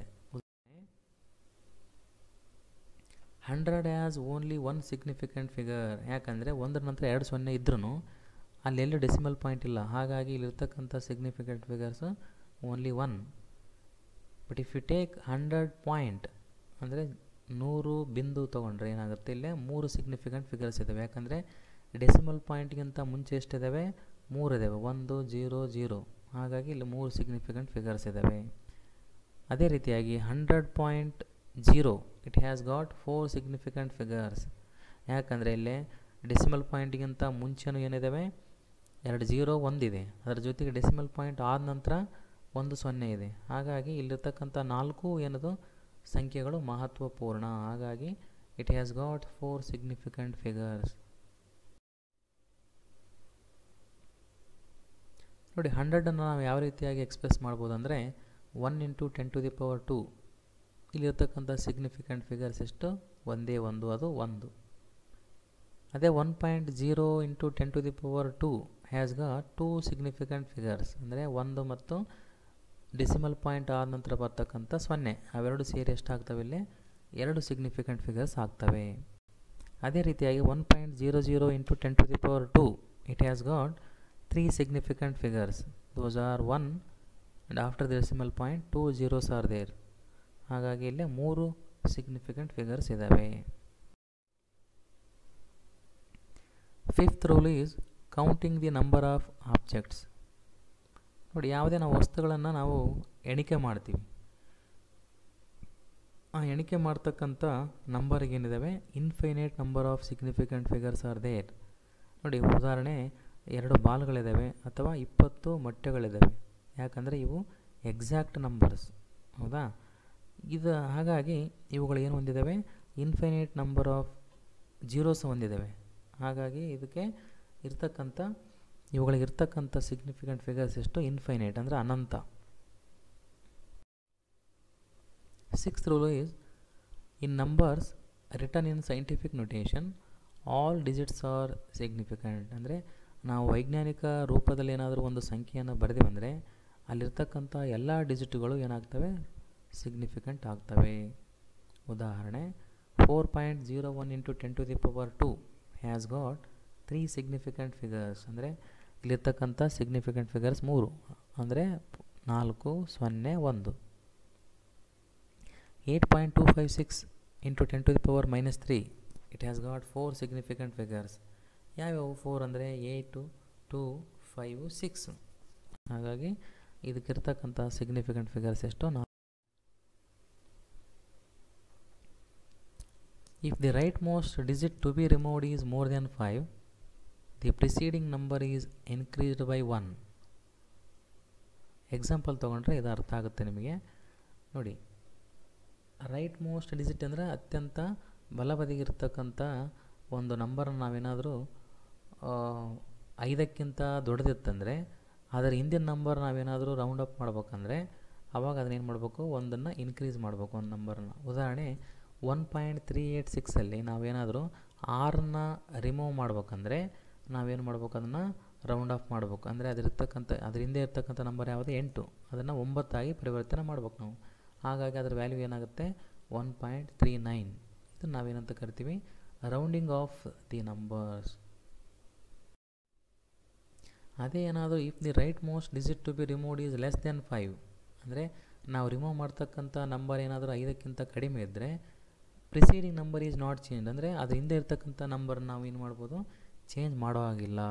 ಉದಾಹರಣೆ 4.334 ಇದರಲ್ಲಿ ನಾವೇನಾದರೂ ಕೊನೆಗಿರ್ತಕ್ಕಂಥ 4ನ್ನು ನಾವೇನಾದರೂ ರಿಮೂವ್ ಮಾಡ್ಬೇಕಂದ್ರೆ ಅದರ ರಿಸಲ್ಟ್ ಏನಾಗುತ್ತೆ, ಅವಾಗ 4.33 ಆಗುತ್ತೆ. ಅಂದರೆ ಹಿಂದ್ಗಡೆ ಇರ್ತಕ್ಕಂಥ ನಂಬರ್ ಯಾವುದು 3, ಅದನ್ನು ನಾವು ಚೇಂಜ್ ಮಾಡೋ ಹಾಗಿಲ್ಲ, ಹಾಗೆ ಬರಿಬೇಕು. If the right most digit to be removed is 5, then the preceding number is not changed if it is an even number, but it is increased by 1 if it is an odd number. ನೋಡಿ, ಪೂರ್ತಿ ಬಲಭಾಗದಲ್ಲಿರ್ತಕ್ಕಂಥ ನಂಬರನ್ನು ನಾವೇನಾದರೂ remove ಮಾಡ್ಬೇಕಂದ್ರೆ ಅದು 5 ಆಗಿತ್ತಂದರೆ ಆವಾಗೇನು ಅದ್ರ ಹಿಂದೆ ಇರ್ತಕ್ಕಂಥ ನಂಬರನ್ನ ನಾವು ಚೇಂಜ್ ಮಾಡೋ ಹಾಗಿಲ್ಲ. ಯಾವಾಗ ಆ ನಂಬರ್ ಏನಾದರೂ ಇವನ್ ನಂಬರ್ ಆಗಿತ್ತಂದರೆ. ಬಟ್ ಅದೇನಾದರೂ ಆಡ್ ನಂಬರ್ ಆಗಿತ್ತಂದರೆ ಅದಕ್ಕೆ ನಾವೇನು ಮಾಡಬೇಕು, ಒಂದು ಆ್ಯಡ್ ಮಾಡಬೇಕು. ಉದಾಹರಣೆ ನೋಡಿ, 6.35ನ ನಾವೇನಾದರೂ ರೌಂಡ್ ಮಾಡ್ಬೇಕಂದ್ರೆ, ಯಾವುದನ್ನು 5ನ್ನು ನಾವೇನಾದರೂ ರಿಮೂವ್ ಮಾಡ್ಬೇಕಂದ್ರೆ ಆವಾಗ ನಾವೇನು ಮಾಡಬೇಕು, ಅದ್ರ ಹಿಂದ್ಗಡೆ ಇರತಕ್ಕಂಥ ನಂಬರ್ ನೋಡ್ಬೇಕು, ಅದು ಯಾವ ನಂಬರ್ ಆಗಿದೆ, ಆಡ್ ನಂಬರ್ ಆಗಿದೆ. ಹಾಗಾಗಿ ಅದನ್ನ ಏನು ಮಾಡಬೇಕು, ಒಂದು ನಂಬರನ್ನು ಅದಕ್ಕೆ ಸೇರಿಸ್ಬೇಕಂದ್ರೆ 6.4 ಅಂತ ಬರೀಬೇಕು ರಿಸಲ್ಟ್. ಬಟ್ 6.25 ನಾವೇನಾದರೂ 5ನ್ನು ರಿಮೂವ್ ಮಾಡ್ಬೇಕಂದ್ರೆ ಅದ್ರ ಹಿಂದೆ ಇರ್ತಕ್ಕಂಥ ನಂಬರ್ ಯಾವುದು, 2, ಅದು ಯಾವ ನಂಬರ್, ಈವನ್ ನಂಬರ್. ಹಾಗಾಗಿ ಅದನ್ನು ನಾವು ಚೇಂಜ್ ಮಾಡೋ ಹಾಗಿಲ್ಲ. Now let us discuss about dimensional analysis or factor label method or unit factor method.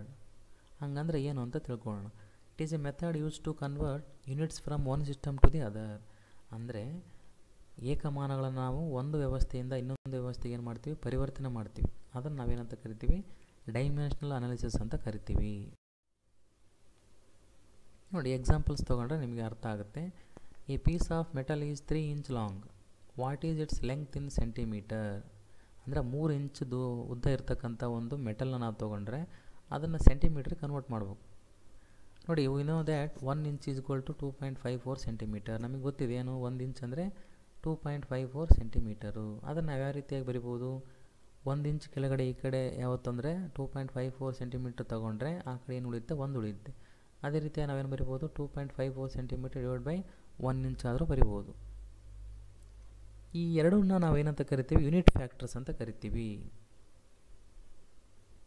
ನೋಡಿ, 3 inch given above is multiplied by unit factor. ನಮಗೆ ಯಾವುದ್ರಲ್ಲಿ ಬೇಕಾಗಿದೆ, ಸೆಂಟಿಮೀಟ್ರಲ್ಲಿ ಬೇಕಾಗಿದೆ. ಹಾಗಾಗಿ ಎರಡನೇ ಯೂನಿಟ್ ಫ್ಯಾಕ್ಟರ್ನ ನಾವು ಏನು ಮಾಡಬೇಕು, 3 ಇಂಚಿಗೆ ಮಲ್ಟಿಪ್ಲೈ ಮಾಡಬೇಕು. ಅಂದರೆ 3 inch is equal to 3 inch into 2.54 centimetre divide by 1 inch. ಯಾಕಂದರೆ ನಮಗೆ ಸೆಂಟಿಮೀಟ್ರಲ್ಲಿ ವ್ಯಾಲ್ಯೂ ಬೇಕಾಗಿದೆ. ಹಾಗಾಗಿ ಎರಡನೇ ಯೂನಿಟ್ ಫ್ಯಾಕ್ಟರ್ನ ಮಲ್ಟಿಪ್ಲೈ ಮಾಡಬೇಕು. ಆವಾಗ ನಮಗೇನು ಸಿಗುತ್ತೆ, 7.62 ಸೆಂಟಿಮೀಟರ್ ಸಿಗುತ್ತೆ. ಅಂದರೆ 3 inch ಅಂದರೆ ಅರ್ಥ ಏನು, 7.62 ಸೆಂಟಿಮೀಟರ್ ಅಂತ ಅರ್ಥ.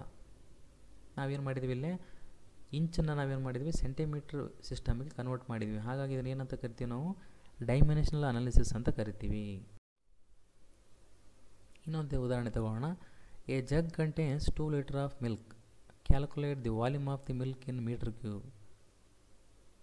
ನೋಡಿ ನಮಗೆ ಗೊತ್ತಿದೆ ಏನು, 1 ಲೀಟ್ರ್ ಅಂದರೆ 1000 ಸೆಂಟಿಮೀಟರ್ ಕ್ಯೂಬು, 1 ಮೀಟ್ರ್ ಅಂದರೆ 100 ಸೆಂಟಿಮೀಟರ್ ಅಂತ. ಹಾಗಾಗಿ ಇದು ಯೂನಿಟ್ ಫ್ಯಾಕ್ಟ್ರಲ್ಲೇ ಬರೆದ್ರೆ ನಾವೇನಾಗುತ್ತೆ 1 metre divide by 100 centimetre is equal to 1, which is equal to 100 centimetre divide by 1 metre. To get result in meter cube, the first unit factor is taken and it is cubed. ಯಾಕಂದರೆ first unit ಫ್ಯಾಕ್ಟ್ರಲ್ಲೇ metre ಮೇಲ್ಗಡೆ ಇದೆ ಅಂಶದಲ್ಲಿ, ಹಾಗಾಗಿ ಅದನ್ನು ನಾವು ತೊಗೋಬೇಕಾಗುತ್ತೆ. ಅದನ್ನು ನಾವು cube ಮಾಡಿದಾಗ ಏನಾಗುತ್ತೆ 1 metre cube is equal to 10⁶ centimetre cube ಆಗುತ್ತೆ. Thus 2 litre is equal to 2 into 1000 centimetre cube into 1 metre cube divided by 10⁶ into centimetre cube. ಅದನ್ನು ನಾವು ಫೈನಲಾಗಿ ಸಿಂಪ್ಲಿಫೈ ಮಾಡಿದಾಗ ಏನಾಗುತ್ತೆ 2 ಇಂಟು 10⁻³ ಮೀಟರ್ ಕ್ಯೂಬ್ ಆಗುತ್ತೆ. ಅಂದರೆ 2 ಲೀಟ್ರ್ ಮಿಲ್ಕ್ ಅಂದರೆ ಅರ್ಥ ಏನು, 2 ಇಂಟು 10⁻³ ಮೀಟರ್ ಕ್ಯೂಬ್ ಅಂತ ಅರ್ಥ. ನೋಡಿ ಈಗ ನಾವು 2 ದಿನಗಳನ್ನು ಸೆಕೆಂಡ್ಗಳಲ್ಲಿ ಕನ್ವರ್ಟ್ ಮಾಡೋಣ. ನಮಗೆ ಗೊತ್ತಿದೆ ಏನು, ಒಂದು ದಿನ ಅಂದರೆ 24 ಗಂಟೆ, ಒಂದು ದಿನ ಡಿವೈಡ್ ಬೈ 24 ಅವರ್ಸ್ ಅಂದರೆ 1, which is equal to 24 hours divide by 1 day. ಆವಾಗ ಏನಾಗುತ್ತೆ 1 hour divided by 60 minute is equal to 1, which is equal to 60 minute divide by 1 hour. ನಾವು ಏನು ಮಾಡಬೇಕು 2 ಡೇಸ್ನ ಸೆಕೆಂಡಿಗೆ ಕನ್ವರ್ಟ್ ಮಾಡ್ಬೇಕಂದ್ರೆ 2 days into 24 hour divide by 1 day ಅಂದರೆ ಒಂದು ದಿನಕ್ಕೆ ಎಷ್ಟು 24 ಗಂಟೆ, 1 ಅವರಿಗೆ 60 ನಿಮಿಷ, 1 ಮಿನಿಟಿಗೆ 60 ಸೆಕೆಂಡ್. ಅವನ್ನೆಲ್ಲ ನಾವು ಸಿಂಪ್ಲಿಫೈ ಮಾಡಿದಾಗ ಏನು ಸಿಗುತ್ತೆ 1,72,800 ಸೆಕೆಂಡ್ಸ್. ಅಂದರೆ 2 ದಿನಗಳಂದರೆ 1,72,800 ಸೆಕೆಂಡ್ಗಳಂತ ಅರ್ಥ. ನಾವು let us discuss about Dalton's atomic theory. ಡಾಲ್ಟನ್ನ ಪರಮಾಣು ಸಿದ್ಧಾಂತದ ಬಗ್ಗೆ ಅಧ್ಯಯನ ಮಾಡೋಣ. According to Democritus, the matter is composed of small indivisible particles called atoms. ನೋಡಿ ಡೆಮೋಕ್ರೈಟಸ್ನ ಪ್ರಕಾರ ಇವನೇನು ಮಾಡಿದ್ದಾನೆ, ಪರಮಾಣು ಎಂಬ ಪದವನ್ನು ಮೊದಲನೇ ಬಾರಿಗೆ ಪತ್ತೆ ಹಚ್ಚಿದ್ದಾನೆ. ನೋಡಿ ಇವನ ಪ್ರಕಾರ ಒಂದು ವಸ್ತುವು ಏನಾಗಿದೆ, ಅತಿ ಚಿಕ್ಕದಾದ ಒಡೆಯಲು ಅಸಾಧ್ಯವಾದ ಕಣಗಳಿಂದ ಮಾಡಲ್ಪಟ್ಟಿದೆ. ಆ ಕಣಗಳನ್ನು ನಾವೇನಂತ ಕರಿತೀವಿ, ಪರಮಾಣುಗಳಂತ ಕರಿತೀವಿ. An atomio means indivisible. Indivisible ಅಂದರೆ ಅಭೇದ್ಯ ಅಥವಾ ಒಡೆಯಲು ಅಸಾಧ್ಯವಾದಂಥ ಕಣ ಅಂತ ಅರ್ಥ. ನೋಡಿ 1808ರಲ್ಲಿ ಡಾಲ್ಟನ್ ಎಂಬ ವಿಜ್ಞಾನಿ ಏನು ಮಾಡ್ತಾನೆ, new system of chemical philosophy ಎಂಬ ಬುಕ್ಕಲ್ಲಿ ಏನು ಮಾಡ್ತಾನೆ, ಪರಮಾಣು ಸಿದ್ಧಾಂತವನ್ನು ಮಂಡನೆ ಮಾಡ್ತಾನೆ. ಈ ಪರಮಾಣು ಸಿದ್ಧಾಂತದ ಅಂಶಗಳನ್ನು ನೋಡೋಣ.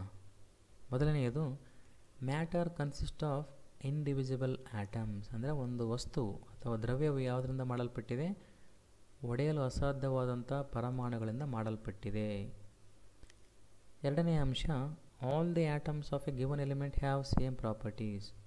ಅಂದರೆ ಒಂದು ಮೂಲ ವಸ್ತುವಿನ ಎಲ್ಲ ಪರಮಾಣುಗಳು ಏನಾಗಿದ್ದಾವೆ, ಒಂದೇ ರೀತಿಯ ಗುಣಧರ್ಮಗಳನ್ನು ಒಳಗೊಂಡಿವೆ.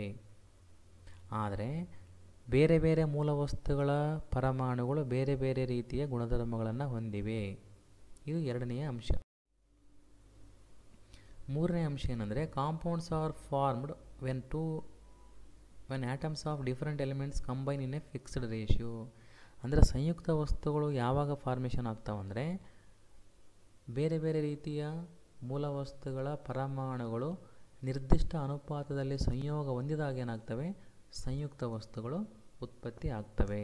ಇದು ಮೂರನೆಯ ಅಂಶ. ನಾಲ್ಕನೇ ಅಂಶ chemical reactions involve reorganization of atoms which are neither be created nor be destroyed. ಅಂದರೆ ರಾಸಾಯನಿಕ ಕ್ರಿಯೆಗಳಲ್ಲಿ ಪರಮಾಣುಗಳ ಪುನರ್ವ್ಯವಸ್ಥೆ ಆಗುತ್ತದೆಯೇ ಹೊರತು ಅವು ಉತ್ಪತ್ತಿನೂ ಆಗುವುದಿಲ್ಲ, ನಾಶನೂ ಆಗುವುದಿಲ್ಲ. Now let us discuss about laws of chemical combinations. ಈಗ ರಾಸಾಯನಿಕ ಸಂಯೋಜನಾ ನಿಯಮಗಳ ಬಗ್ಗೆ ಅಧ್ಯಯನ ಮಾಡೋಣ. ಇವು ಏನು ಮಾಡ್ತಾವಂದರೆ ನಮಗೆ ಮಾಹಿತಿಯನ್ನು ಒದಗಿಸುತ್ತವೆ. ಯಾವುದ್ರ ಬಗ್ಗೆ, formation of compounds by elements, ಅಂದರೆ ಮೂಲ ವಸ್ತುಗಳಿಂದ ಸಂಯುಕ್ತ ವಸ್ತುಗಳು ಯಾವ ರೀತಿಯಾಗಿ ಉತ್ಪತ್ತಿ ಆಗ್ತವೆ ಎಂಬುದರ ಬಗ್ಗೆ ಮಾಹಿತಿಯನ್ನು ಕೊಡ್ತವೆ. ಯಾವುವು? ರಾಸಾಯನಿಕ ಸಂಯೋಜನಾ ನಿಯಮಗಳು. First law of chemical combination is law of conservation of mass. ಮೊದಲನೆಯ ರಾಸಾಯನಿಕ ಸಂಯೋಜನಾ ನಿಯಮ ಏನಂದರೆ ದ್ರವ್ಯರಾಶಿ ಸಂರಕ್ಷಣಾ ನಿಯಮ ಅಂತ. ನೋಡಿ, ಇದನ್ನು ಪ್ರಪೋಸ್ ಮಾಡಿದ್ದು ಯಾರಂದರೆ ಆ್ಯಂಟೋನಿ ಲವೈಸರ್ ಅಂತ. ಇವನ ಪ್ರಕಾರ ಅದು ಏನು ಹೇಳುತ್ತಂದರೆ the matter can neither be created nor be destroyed. ಅಂದರೆ ಒಂದು ದ್ರವ್ಯವು ಉತ್ಪತ್ತಿನೂ ಆಗುವುದಿಲ್ಲ, ಅಂದರೆ ಸೃಷ್ಟಿನೂ ಆಗಲ್ಲ, ನಾಶನೂ ಆಗಲ್ಲ ಅಂತ. ಅದರ ಏನಂತ ಕರಿತೀವಿ ನಾವು? ದ್ರವ್ಯರಾಶಿ ಸಂರಕ್ಷಣಾ ನಿಯಮ. ಇದನ್ನು ಪ್ರಪೋಸ್ ಮಾಡಿದರೆ ಯಾರು? Antoine Lavoisier. Second law of chemical combination is law of definite proportions or law of definite composition, ಅಂದರೆ ನಿರ್ದಿಷ್ಟ ಅನುಪಾತಗಳ ನಿಯಮ. ಇದನ್ನು ಪ್ರಪೋಸ್ ಮಾಡಿರ್ತಕ್ಕಂಥ ವಿಜ್ಞಾನಿ ಜೋಸೆಫ್ ರೌಸ್ಟ್. ಇವನ ಪ್ರಕಾರ ಈ ನಿಯಮವು ಏನನ್ನು ಹೇಳುತ್ತೆ ಅಂದರೆ a given compound always contains exactly the same proportion of elements by weight. ಅಂದರೆ ಒಂದು ಸಂಯುಕ್ತ ವಸ್ತುವು ಮೂಲ ವಸ್ತುಗಳನ್ನು ನಿರ್ದಿಷ್ಟ ಅನುಪಾತಗಳಲ್ಲಿ ಒಳಗೊಂಡಿರುತ್ತೆ ಅಂತ ಅರ್ಥ. Third law of chemical combination is law of multiple proportions, ಅಂದರೆ ಬಹು ಅನುಪಾತಗಳ ನಿಯಮ. ಇದನ್ನು ಪ್ರಪೋಸ್ ಮಾಡಿರ್ತಕ್ಕಂಥ ವಿಜ್ಞಾನಿ ಜಾನ್ ಡಾಲ್ಟನ್ ಅಂತ.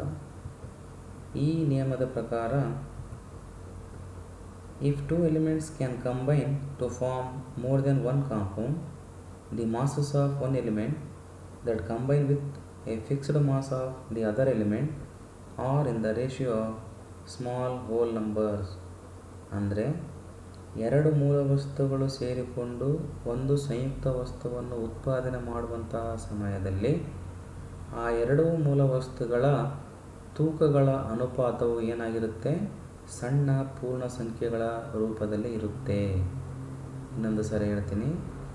ಎರಡು ಮೂಲ ವಸ್ತುಗಳು ಸೇರಿ ಒಂದು ಸಂಯುಕ್ತ ವಸ್ತುವನ್ನು ಉತ್ಪಾದನೆ ಮಾಡುವ ಸಮಯದಲ್ಲಿ ಆ ಎರಡೂ ಮೂಲ ವಸ್ತುಗಳ ತೂಕಗಳ ಅನುಪಾತವು ಸಣ್ಣ ಪೂರ್ಣ ಸಂಖ್ಯೆಗಳಾಗಿರುತ್ತವೆ. Now let us take an example to understand law of multiple proportions. H2 combines with O2 to form two compounds, namely water and hydrogen peroxide. That means 2 gram of hydrogen reacts with 16 gram of oxygen to form 18 gram of water. Similarly, 2 gram of hydrogen combines with 32 gram of oxygen to form 34 gram of hydrogen peroxide. Here, the masses of oxygen, that is 16 gram and 32 gram, which combine with a fixed mass of hydrogen, that is 2 gram, are in a simple ratio, that is 16:32 or 1:2. ಅಂದರೆ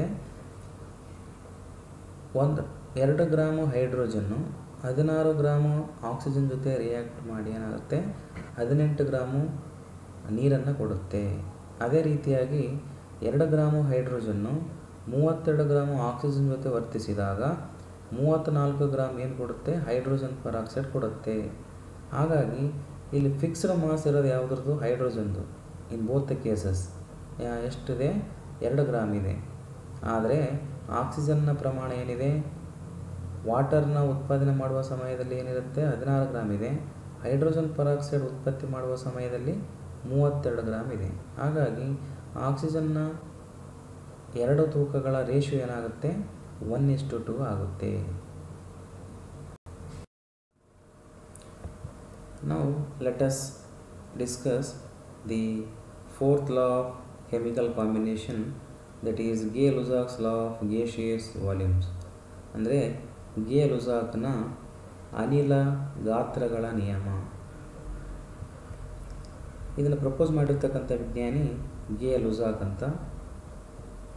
ಈ ನಿಯಮವು ಏನು ಹೇಳುತ್ತಂದರೆ the gases combine or produced in a chemical reaction in a simple ratio by volume provided all gases are at the same temperature and pressure. ಅಂದರೆ ಒಂದೇ ತಾಪಮಾನ ಮತ್ತು ಒತ್ತಡದಲ್ಲಿರ್ತಕ್ಕಂಥ ಅನಿಲಗಳು ಸಂಯೋಜನೆ ಹೊಂದುವಾಗ ಅಥವಾ ಉತ್ಪತ್ತಿಯಾಗುವಾಗ ಅವುಗಳ ಗಾತ್ರಗಳು ಸಾಮಾನ್ಯ ಅನುಪಾತದಲ್ಲಿರುತ್ತವೆ.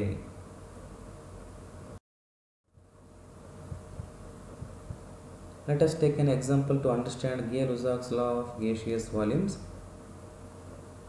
100 ml of H2 combines with 50 ml of O2 to give 100 ml of water vapor.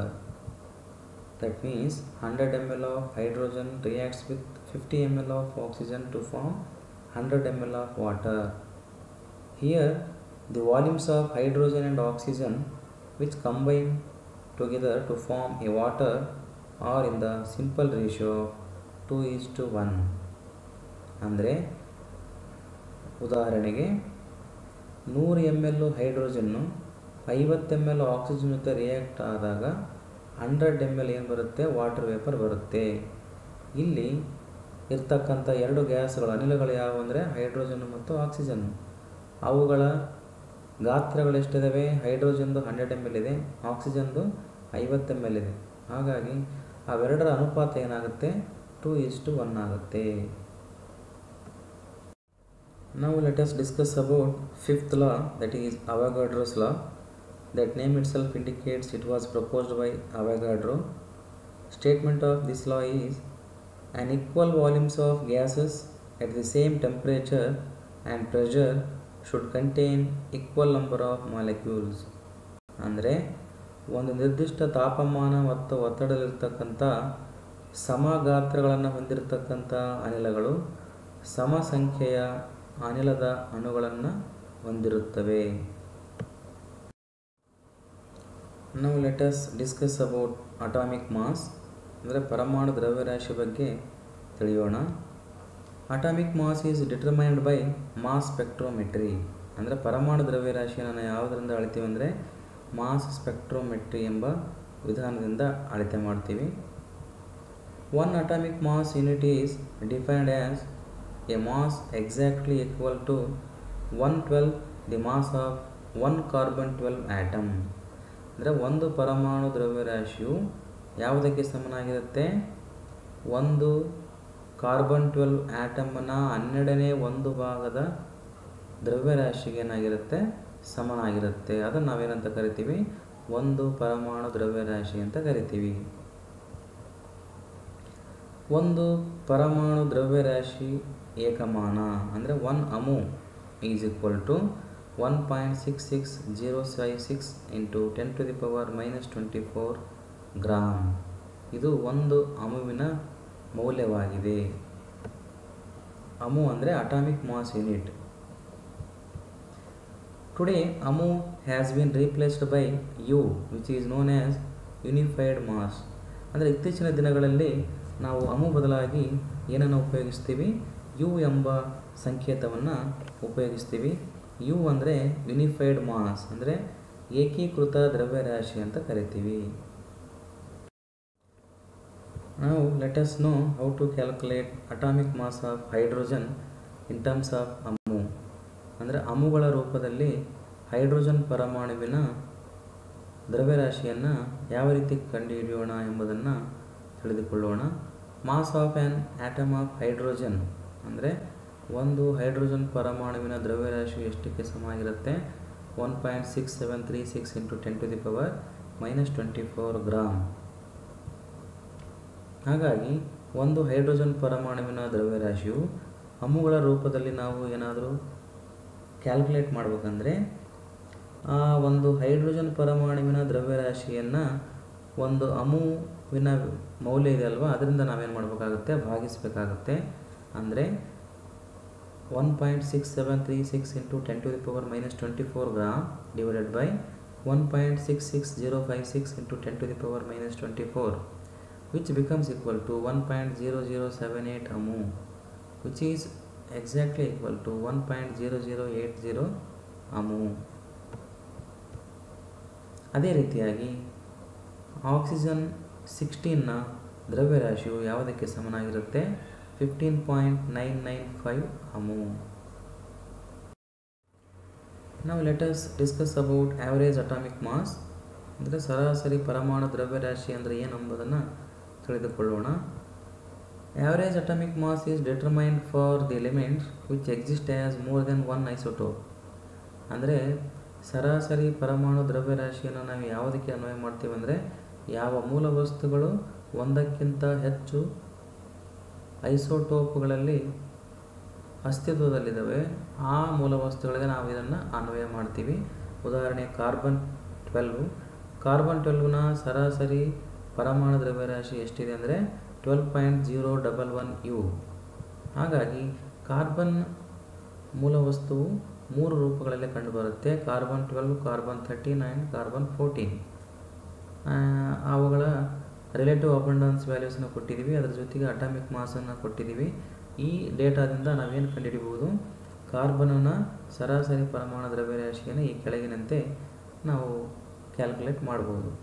The average atomic mass of carbon is equal to relative abundance in terms of percentage. ಅಂದರೆ 98.892ನ ಪರ್ಸೆಂಟೇಜ್ ಕನ್ವರ್ಟ್ ಮಾಡಿದರೆ ಏನಾಗುತ್ತದು? 0.98892. ಅದನ್ನು ಯಾವುದರಿಂದ ಗುಣಿಸ್ಬೇಕು? Carbon 12ನ atomic mass ಎಷ್ಟಿದೆ? 12 ಇದೆ. ಅವೆರಡನ್ನು ಗುಣಿಸ್ಬೇಕು. ಅದೇ ರೀತಿಯಾಗಿ ಕಾರ್ಬನ್ 13ನ relative abundance in terms of percentage ಅದನ್ನು ಅಟಾಮಿಕ್ ಮಾಸಿಂದ ಗುಣಿಸಬೇಕು. ಅದೇ ರೀತಿಯಾಗಿ ಕಾರ್ಬನ್ 14ನ ರಿಲೇಟಿವ್ ಅಬಂಡೆನ್ಸನ್ನು ಅಟಾಮಿಕ್ ಮಾಸ್ ಜೊತೆ ಗುಣಿಸಿದಾಗ ಒಟ್ಟು ಮೊತ್ತ ನಮಗೇನು ಬರುತ್ತೆ? 12.011 U. ಇದು ಏನಿದು? ಕಾರ್ಬನ್ ಪರಮಾಣುವಿನ ಸರಾಸರಿ ಪರಮಾಣು ದ್ರವ್ಯರಾಶಿ. Now let us discuss about molecular mass. ಅಂದರೆ ಅಣು ದ್ರವ್ಯರಾಶಿ ಬಗ್ಗೆ ತಿಳಿಯೋಣ. Molecular mass is the sum of atomic masses of the elements present in a molecule. ಅಂದರೆ ಅಣು ದ್ರವ್ಯರಾಶಿ ಅಂದರೆ ಒಂದು ಅಣುವಿನಲ್ಲಿರ್ತಕ್ಕಂಥ ಎಲ್ಲ ಮೂಲ ವಸ್ತುಗಳ ಪರಮಾಣು ದ್ರವ್ಯರಾಶಿಗಳನ್ನು ಒಟ್ಟಾಗಿ ಸೇರಿಸಿದಾಗ ನಮಗೇನು ಬರುತ್ತೆ? ಅಣು ದ್ರವ್ಯರಾಶಿಯು ಸಿಗುತ್ತದೆ. The molecular mass is obtained by multiplying the atomic mass of each element by the number of its atoms and adding them together. ಅಂದರೆ ಅಣು ದ್ರವ್ಯರಾಶಿಯನ್ನು ನಾವು ಯಾವ ರೀತಿ ಪಡಿತೀವಿ ಅಂದರೆ ಪ್ರತಿಯೊಂದು ಮೂಲ ವಸ್ತುವಿನ ಪರಮಾಣು ದ್ರವ್ಯರಾಶಿಯನ್ನು ಆ ಪರಮಾಣುಗಳ ಸಂಖ್ಯೆಯಿಂದ ನಾವು ಗುಣಿಸಿ ಅವೆಲ್ಲವುಗಳನ್ನು ಸೇರಿಸಿದಾಗ ನಮಗೇನು ಸಿಗುತ್ತೆ? ಅಣು ದ್ರವ್ಯರಾಶಿ ಸಿಗುತ್ತೆ. ಎಕ್ಸಾಂಪಲ್ಸ್ನ ನೋಡೋಣ ಈಗ. Molecular mass of methane that is CH4 can be calculated. ಕಾರ್ಬನ್ನ ಪರಮಾಣು ದ್ರವ್ಯರಾಶಿ ಎಷ್ಟಿದೆ? 12.011 U ಇದೆ. Plus 4 hydrogen atoms are there. Hence 4 should be multiplied with atomic mass of hydrogen ಎಷ್ಟಿದೆ? 1.008 U ಇದೆ. ಹಾಗಾಗಿ ಇವೆರಡನ್ನು ಒಟ್ಟಾಗಿ ಸೇರಿಸಿದಾಗ ಆನ್ಸರ್ ಎಷ್ಟು ಬರುತ್ತೆ? 6.043 U ಬರುತ್ತೆ. ಅದೇ ರೀತಿಯಾಗಿ molecular mass of water can be calculated as follows. ಅಂದರೆ ನೀರಿನ ಅಣು ದ್ರವ್ಯರಾಶಿಯನ್ನು ಈ ಕೆಳಗಿನಂತೆ ನಾವು ಏನು ಮಾಡ್ಬೋದು? ಕ್ಯಾಲ್ಕುಲೇಟ್ ಮಾಡ್ಬೋದು. ಇಲ್ಲಿ ಹೈಡ್ರೋಜನ್ ಆಟಮ್ಸ್ ಎಷ್ಟಿದ್ದಾವೆ? 2 ಇದ್ದಾವೆ. ಅದನ್ನು ಯಾವುದರಿಂದ ಮಲ್ಟಿಪ್ಲೈ ಮಾಡ್ಬೇಕು ನಾವು? ಅಟಾಮಿಕ್ ಮಾಸ್ ಆಫ್ ಹೈಡ್ರೋಜನಿಂದ ಮಲ್ಟಿಪ್ಲೈ ಮಾಡಬೇಕು. ಅದೇ ರೀತಿಯಾಗಿ ಆಕ್ಸಿಜನ್ ಆಟಮ್ಸ್ ಎಷ್ಟಿದ್ದಾವೆ? 1 ಇದೆ. ಅದನ್ನು ಅಟಾಮಿಕ್ ಮಾಸ್ ಆಫ್ ಆಕ್ಸಿಜನಿಂದ ಮಲ್ಟಿಪ್ಲೈ ಮಾಡಿದಾಗ ನಮಗೇನು ಸಿಗುತ್ತೆ? ನೀರಿನ ಅಣು ದ್ರವ್ಯರಾಶಿ ಸಿಗುತ್ತೆ. ಅಂದರೆ 2 × 1.008 U plus 16 U which is equal to 18.02 U. ಇದೇನಿದು? ನೀರಿನ ಅಣು ದ್ರವ್ಯರಾಶಿ. ಪ್ರಾಬ್ಲಮ್ಗಳನ್ನು ನೋಡೋಣ ಈಗ. Calculate molecular mass of glucose. Glucose formula ಏನಿದೆ? C6H12O6. ಇದು ಒಂದು ಅಣು ಆಗಿದೆ. ಇದರ ಅಣು ದ್ರವ್ಯರಾಶಿಯನ್ನು ಈ ಕೆಳಗಿನಂತೆ ನಾವು ಕ್ಯಾಲ್ಕುಲೇಟ್ ಮಾಡಬೇಕಾಗುತ್ತೆ. Molecular mass of glucose is equal to 6 ಅಂದರೆ number of carbon atoms is 6. That should be multiplied by atomic mass of carbon. ಅದೆಷ್ಟಿದೆ? 12.011 U ಇದೆ. Plus 12 hydrogen atoms are there. Hence 12 should be multiplied by 1.008 U. ಇದೇನಿದು? ಒಂದು hydrogen ಪರಮಾಣುವಿನ ಪರಮಾಣು ದ್ರವ್ಯರಾಶಿ. ಅದೇ ರೀತಿಯಾಗಿ 6 oxygen atoms are there, that should be multiplied by atomic mass of oxygen, that is 16, ಅಂದರೆ 6 × 16. ಫೈನಲಿ ನಮಗೇನು ಬರುತ್ತೆ ವ್ಯಾಲ್ಯೂ 180.162 U. ಇದೇನಿದು ಒಂದು ಗ್ಲುಕೋಸ್ ಅಣುವಿನ ಅಣುದ್ರವ್ಯರಾಶಿ ಎಷ್ಟಿದೆ? 180.162 U. Now let us discuss about formula mass. Formula ದ್ರವ್ಯರಾಶಿ ಬಗ್ಗೆ ತಿಳಿಯೋಣ. Formula mass is calculated for the substances like NaCl which does not contain discrete molecules as their components. ಅಂದರೆ ಫಾರ್ಮುಲಾ ದ್ರವ್ಯರಾಶಿನ ಯಾವುದಕ್ಕೆ ಅನ್ವಯ ಮಾಡ್ತೀವಿ ಅಂದರೆ ಸೋಡಿಯಂ ಕ್ಲೋರೈಡ್ ಎಂಬಂಥ ವಸ್ತುಗಳಿಗೆ. ಯಾಕಂದರೆ ಅವುಗಳು ಪರಿಪೂರ್ಣವಾದ ಅಣುಗಳನ್ನು ಒಳಗೊಂಡಿರುವುದಿಲ್ಲ. ಉದಾಹರಣೆ, NaClನಲ್ಲಿ ಒಂದು ಸೋಡಿಯಂ ಅಯಾನು 6 ಕ್ಲೋರೈಡ್ ಅಯಾನಿಂದ ಏನಾಗಿರುತ್ತೆ? ಸುತ್ತುವರಿಯಲ್ಪಟ್ಟಿರುತ್ತೆ. ಅದೇ ರೀತಿಯಾಗಿ ಒಂದು ಕ್ಲೋರೈಡ್ ಅಯಾನು 6 ಸೋಡಿಯಂ ಅಯಾನುಗಳಿಂದ ಸುತ್ತುವರಿಯಲ್ಪಟ್ಟಿರುತ್ತವೆ. ಹಾಗಾಗಿ ಇಲ್ಲಿ ಪರಿಪೂರ್ಣವಾದ ಮಾಲಿಕ್ಯೂಲ್ಗಳು ಅಂದರೆ ಅಣುಗಳು ಅಸ್ತಿತ್ವದಲ್ಲಿ ಇರುವುದಿಲ್ಲ. ಇಂಥ ವಸ್ತುಗಳಿಗೆ ನಾವೇನು ಅಪ್ಲೈ ಮಾಡ್ತೀವಿ? ಫಾರ್ಮುಲಾ ಮಾಸನ್ನು. The formula NaCl is used to calculate the formula mass instead of molecular mass because in the solid state sodium chloride does not exist as a single entity. ಅಂದರೆ ಯಾಕೆ ನಾವು NaClಗೆ ಫಾರ್ಮುಲಾ ಮಾಸ್ ಅನ್ವಯ ಮಾಡ್ತೀವಿ ಅಂದರೆ solid ಸ್ಟೇಟಲ್ಲಿ ಅಂದರೆ ಘನ ಸ್ಥಿತಿಯಲ್ಲಿ sodium chloride ಒಂದು ಮಾಲಿಕ್ಯೂಲ್ ಆಗಿ ಎಕ್ಸಿಸ್ಟ್ ಆಗಲ್ಲ, ಅಸ್ತಿತ್ವದಲ್ಲಿ ಇರೋದಿಲ್ಲ. ಹಾಗಾಗಿ ಫಾರ್ಮುಲಾ ಮಾಸನ್ನು ನಾವೇನು ಮಾಡ್ತೀವಿ? ಕ್ಯಾಲ್ಕುಲೇಟ್ ಮಾಡ್ತೀವಿ. ಇದನ್ನು ಯಾವ ರೀತಿಯಾಗಿ ಅಂದರೆ ಕೆಳಗಿನಂತೆ ನಾವು ಕ್ಯಾಲ್ಕುಲೇಟ್ ಮಾಡ್ತೀವಿ. Formula mass of NaCl is equal to atomic mass of sodium plus atomic mass of chlorine. ಅಂದರೆ 23 atomic mass of sodium, atomic mass of chlorine is 35.5 U. Finally ನಮಗೇನು ಬರುತ್ತೆ? 58.5 U. This is the formula mass of sodium chloride. Now let us know about mole. The mole is used to count the particles at the microscopic level, which may be atoms, molecules, electrons or ions. ಅಂದರೆ mole ಎಂಬ ಪರಿಕಲ್ಪನೆಯನ್ನು ನಾವು ಯಾವುದಕ್ಕೆ ಬಳಸ್ತೀವಿ ಅಂದರೆ ಅತಿ ಸೂಕ್ಷ್ಮವಾದ ಕಣಗಳನ್ನು ನಾವೇನು ಎಣಿಕೆ ಮಾಡಬೇಕಾದ್ರೆ, ಉದಾಹರಣೆ ಪರಮಾಣುಗಳನ್ನು, ಅಣುಗಳನ್ನು, ಎಲೆಕ್ಟ್ರಾನ್ಗಳನ್ನು ಮತ್ತು ಅಯಾನುಗಳನ್ನು ನಾವು ಎಣಿಕೆ ಮಾಡಬೇಕಾದ ಸಂದರ್ಭದಲ್ಲಿ ಏನು ಬಳಸ್ತೀವಿ? ನಾವು ಮೋಲನ್ನು ಬಳಸ್ತೀವಿ. ಅಂತಾರಾಷ್ಟ್ರೀಯ ಏಕಮಾನದಲ್ಲಿ ಮೋಲ್ ಎಂಬುದನ್ನು MOL ಎಂಬ ಸಿಂಬಲಿಂದ ಗುರುತಿಸ್ತೀವಿ. ಇದು 7th ಬೇಸ್ ಕ್ವಾಂಟಿಟಿ ಆಗಿದೆ, ಅಂದರೆ 7ನೇ ಮೂಲ ಪರಿಮಾಣ ಆಗಿದೆ. ಯಾವುದಕ್ಕೆ? ಅಮೌಂಟ್ ಆಫ್ ಸಬ್ಸ್ಟೆನ್ಸ್, ಒಂದು ವಸ್ತುವಿನ ಪ್ರಮಾಣ ಎಷ್ಟು ಎಂಬುದನ್ನು ನಾವು ಯಾವುದರಲ್ಲಿ ಅಳಿತೀವಿ? ಮೋಲ್ ಎಂಬ ಅಂತಾರಾಷ್ಟ್ರೀಯ ಏಕಮಾನದಲ್ಲಿ ಅಳತೆ ಮಾಡ್ತೀವಿ. Now let us know about mole. ಅಂದರೆ 1 mole is the amount of substance that contains the number of particles present in exactly 12 grams of carbon 12 isotope. ಅಂದರೆ ಒಂದು ಮೋಲ್ ಅಂದರೆ ಎಷ್ಟು ಅಂದರೆ 12 ಗ್ರಾಮ್ ಕಾರ್ಬನ್ 12 ಐಸೋಟೋಪ್ನಲ್ಲಿರ್ತಕ್ಕಂಥ ಕಣಗಳಷ್ಟು ಕಣಗಳನ್ನು ಹೊಂದಿರತಕ್ಕಂಥ ಒಂದು ವಸ್ತುವಿನ ಪ್ರಮಾಣವನ್ನು ನಾವೇನಂತ ಕರಿತೀವಿ? 1 ಮೋಲ್ ಅಂತ ಹೇಳ್ತೀವಿ. Note, the mole of any substance always contains the same number of particles. ಅಂದರೆ ಯಾವುದೇ ವಸ್ತುವಿನ 1 ಮೋಲ್ನಷ್ಟು ಪ್ರಮಾಣವು ಒಂದೇ ಸಂಖ್ಯೆಯ ಕಣಗಳನ್ನು ಒಳಗೊಂಡಿರುತ್ತೆ. ಅಂದರೆ ಅದು ಸಾಲಿಡ್ ಇರ್ಬೋದು, ಲಿಕ್ವಿಡ್ ಇರ್ಬೋದು, ಗ್ಯಾಸ್ ಇರ್ಬೋದು. ಉದಾಹರಣೆ, 1 mole of salt and 1 mole of water and 1 mole of gas like hydrogen contains same number of particles. Now let us understand the mole concept by taking an example. ಅಂದರೆ mole ಪರಿಕಲ್ಪನೆಯನ್ನು ಒಂದು ಉದಾಹರಣೆ ಮುಖಾಂತರ ನಾವು ಅರ್ಥ ಮಾಡಿಕೊಳ್ಳೋಣ. The mass of carbon 12 atom is 1.992648 × 10⁻⁻23 gram. ಅಂದರೆ ಒಂದು ಕಾರ್ಬನ್ 12 ಪರಮಾಣುವಿನ ದ್ರವ್ಯರಾಶಿ ಅಷ್ಟಾಗಿರುತ್ತೆ. 1 mole of carbon weighs 12 gram. ಅಂದರೆ ಒಂದು ಮೋಲ್ನಷ್ಟು ಇರ್ತಕ್ಕಂಥ ಕಾರ್ಬನ್ ಎಷ್ಟು ತೂಕವನ್ನು ಹೊಂದಿರುತ್ತೆ? 12 ಗ್ರಾಮ್. ಹಾಗಾದರೆ ನಾವು ಒಂದು ಮೋಲಲ್ಲಿರ್ತಕ್ಕಂಥ ಕಾರ್ಬನ್ನಲ್ಲಿರ್ತಕ್ಕಂಥ ಪರಮಾಣುಗಳು ಎಷ್ಟಿರ್ತವೆ ಎಂಬುದನ್ನು ಈ ರೀತಿಯಾಗಿ ನಾವು ಕ್ಯಾಲ್ಕುಲೇಟ್ ಮಾಡಬೇಕಾಗುತ್ತೆ. The number of atoms present in 1 mole of carbon is equal to 12 gram per mole. ಅಂದರೆ ಒಂದು ಮೋಲ್ ಕಾರ್ಬನ್ನ ದ್ರವ್ಯರಾಶಿ ಅಥವಾ ತೂಕ ಎಷ್ಟಿರುತ್ತೆ? 12 ಗ್ರಾಮ್ ಇರುತ್ತೆ. ಅದನ್ನು ನಾವು ಒಂದು ಕಾರ್ಬನ್ 12ನ ದ್ರವ್ಯರಾಶಿಯಿಂದ ಏನು ಮಾಡ್ಬೇಕು? ನಾವು ಭಾಗಿಸಬೇಕಾಗುತ್ತೆ. ಆವಾಗ ನಮಗೇನು ಸಿಗುತ್ತೆ? 6.0221367 ಇಂಟು 10⁻23 ಆಟಮ್ಸ್ ಪರ್ ಮೋಲ್. ಅಂದರೆ 1 ಮೋಲ್ ಆಫ್ ಕಾರ್ಬನ್ನಲ್ಲಿ ಎಷ್ಟಿರ್ತವೆ ಆಟಮ್ಸು? 6.0221367 ಇಂಟು 10⁻23 ಆಟಮ್ಸ್ ಇರ್ತವೆ. ಇದನ್ನು ನಾವೇನಂತ ಕರಿತೀವಿ? ಅವೊಗಡ್ರೊ ಕಾನ್ಸ್ಟಂಟ್ ಅಥವಾ ಅವೊಗಡ್ರೊ ನಂಬರ್ ಅಂತ ಕರಿತೀವಿ. ಇದನ್ನು ಕ್ಯಾಪಿಟಲ್ NA ಇಂದ ಗುರುತಿಸ್ತೀವಿ ನಾವು.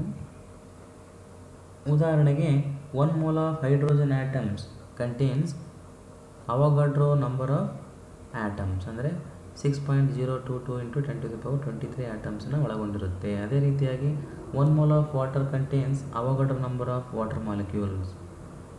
That means 1 mole of any substance contains same number of particles.